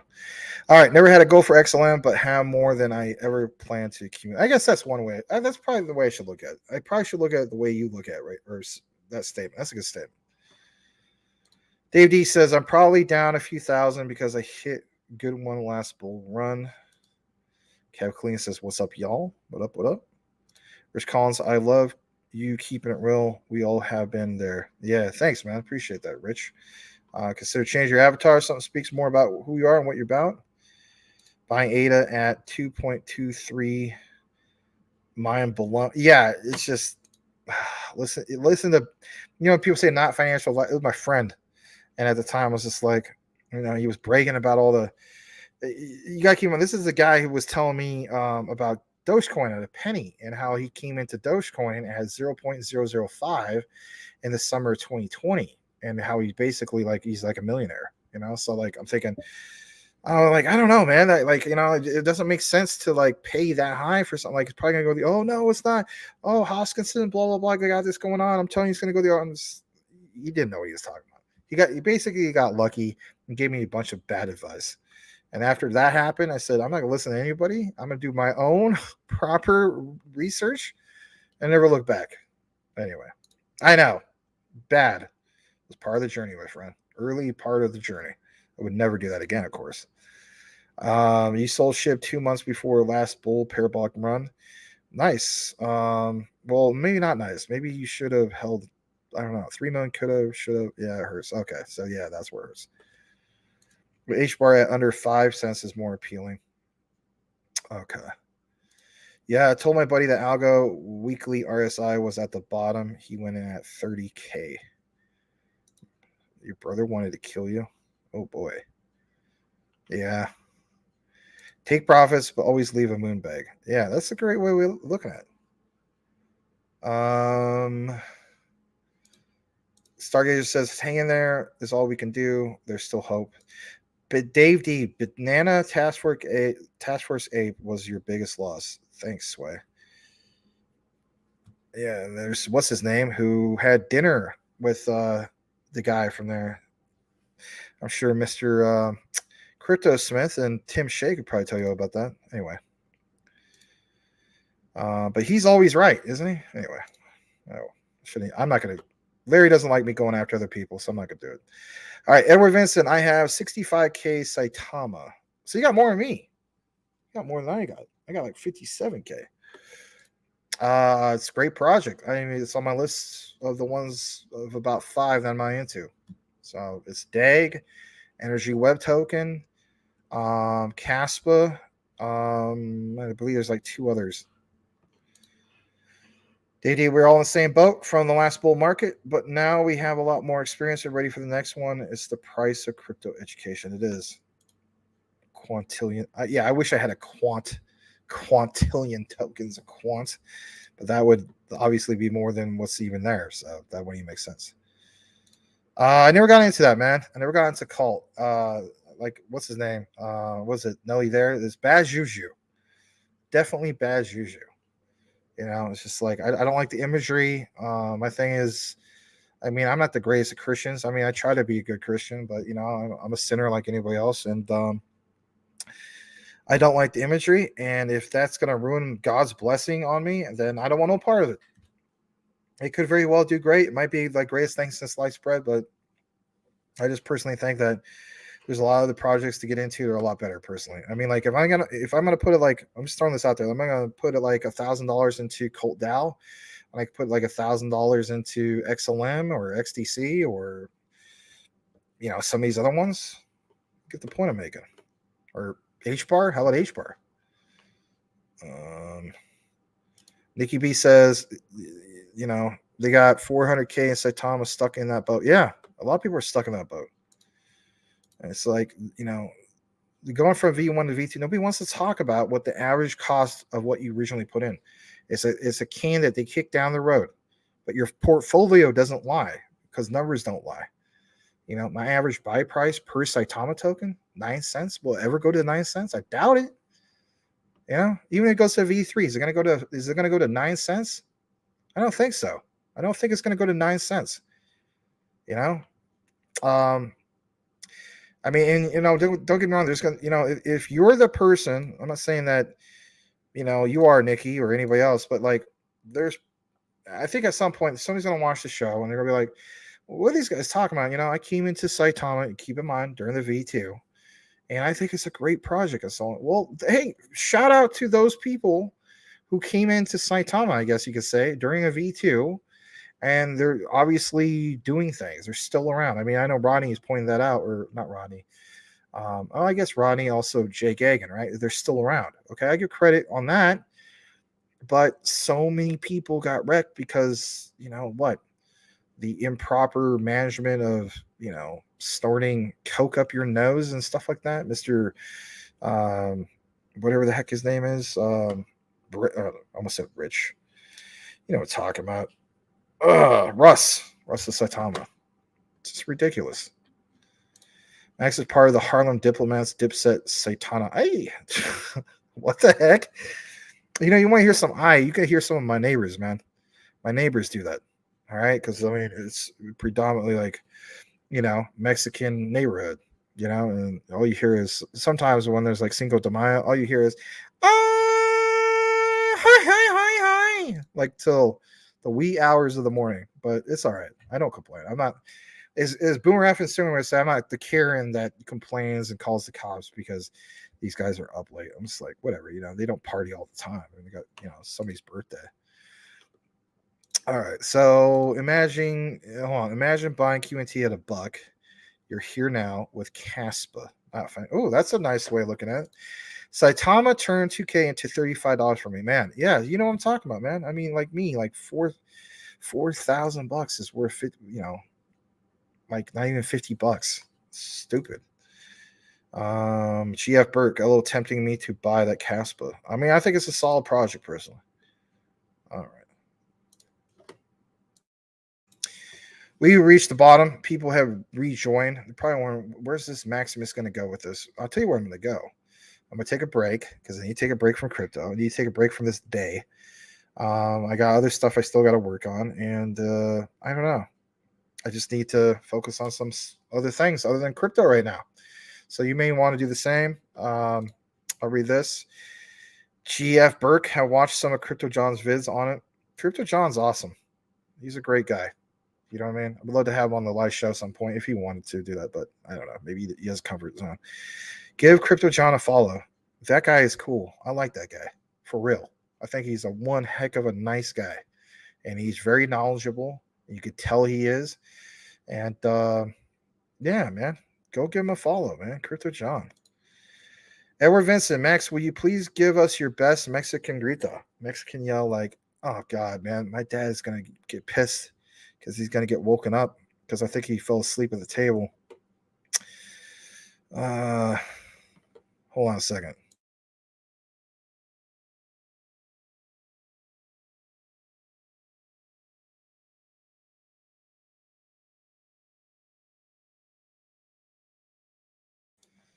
He's kind of awake. Mariachi, Max, and Latex Larry is all Young's names. Have a great night, Brittany. Let's get some video game vids. Mariachi, Max. I'm just doing this for Mr. Edward Vincent. And thank you guys for the super chats, especially you, Henry Brown. I can't believe I'm going to do this.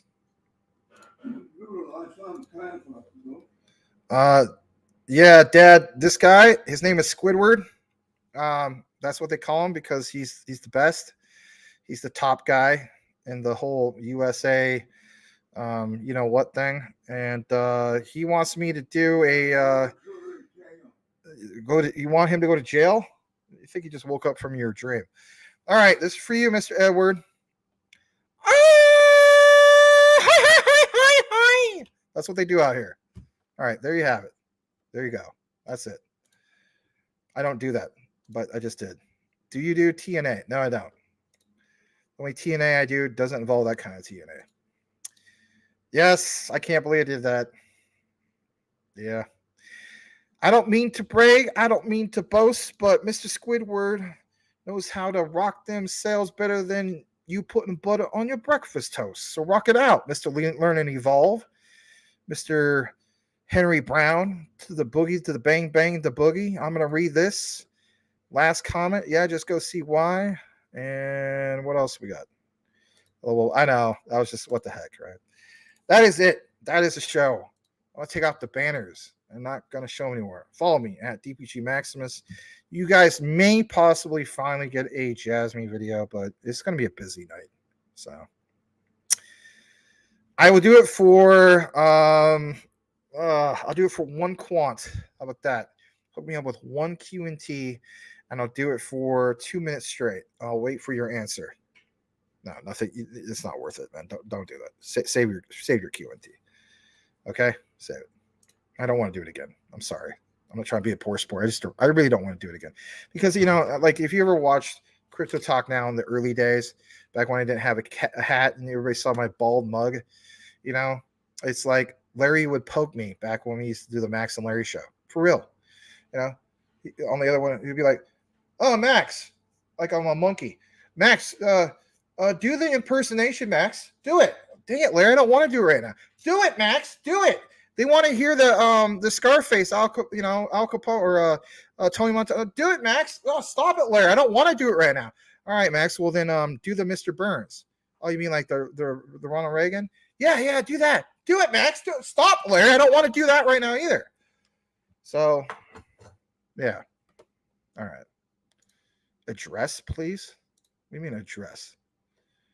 Impersonations are fun, but we're 3 hours into the show, and if anything, poor Din G is probably like, dude, my freaking internet, man. My data. So, but I'm glad you like impersonations. And Brittany, you know that Edward Vincent does the best Rich Common Sense crypto. I mean, absolute best. I forgot about that. My bad, Max. My bad. No, that's all right. He does do that though. You want to poke me, Max, do this. Max, stop it, Larry. Damn it. Yeah, exactly. There's a reason why we don't do the Max and Larry show anymore. Think about it. I am not a trained puppet or a monkey. I was going to send you one coin. Yeah, right. He does the best impersonations. I agree. He does, especially his Rich Common Sense crypto. I mean, it's the best. No, you're not. You're not going to do that. All right, guys. It's been a somewhat good show for the most part. I have a spot on my dang face. I hate that. All right. Know what you have. Know why you hold it. The research trumps FUD 110%. We'll be back tomorrow, 9 p.m. Eastern, 6 p.m. Pacific, unless my dad spills a bunch of stuff literally 30 seconds into going live on the show. So if you have a father and they're still alive, I guess love and hug your father, even if my father is old enough to be my grandfather, because he was born September 6, 1934, and he can actually remember, basically speaking, when Pearl Harbor happened when he was 7 and huddling over a transistor radio with his grandparents, but this be aside the point. Anyway, where case be, love your parents, honor them, and we'll catch you on the next one. Have a great night. Bye-bye.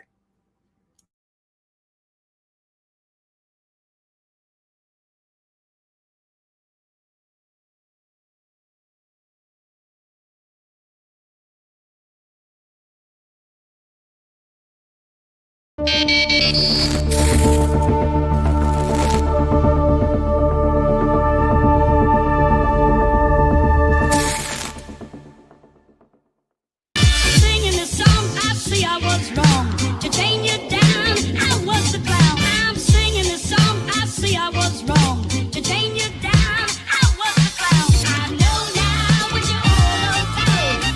I've had the time to run out. I pay for the touch of your hand.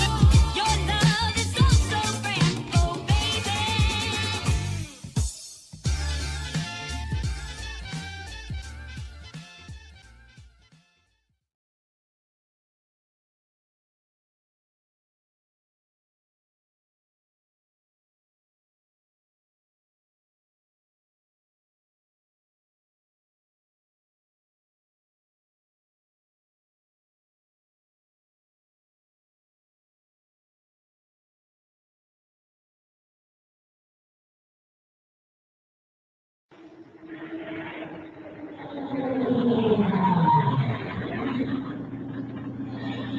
Hey, how the hell are you? Welcome to Jack in the Box. I'm Jack, and I'll be happy to fill your order if you know what I mean. I'd like a Jack burger and a large fries. Sorry, pal, we're cleaning the grease fryer. We don't have any French fries today. Oh, okay. Then just give me a small order of fries, please. Look, Chief, maybe you didn't hear me. I said we don't have any fries today, so how about something else? Oh, okay. Then just give me an order of fries. Listen up, pal. Who put the straw in strawberry? Nature did. That's right, nature did. Who put the ape in apricot? Nature did. That's right, nature did. Now listen carefully. Who put the freak in French fries? There ain't no freaking French fries. That's what I've been trying to tell you, butt breath. There ain't no freaking French fries. Now get out of my sight before I shove your teeth so far down your throat you'll have to sit on a Jack Burger to eat it. Oh, and have a nice day.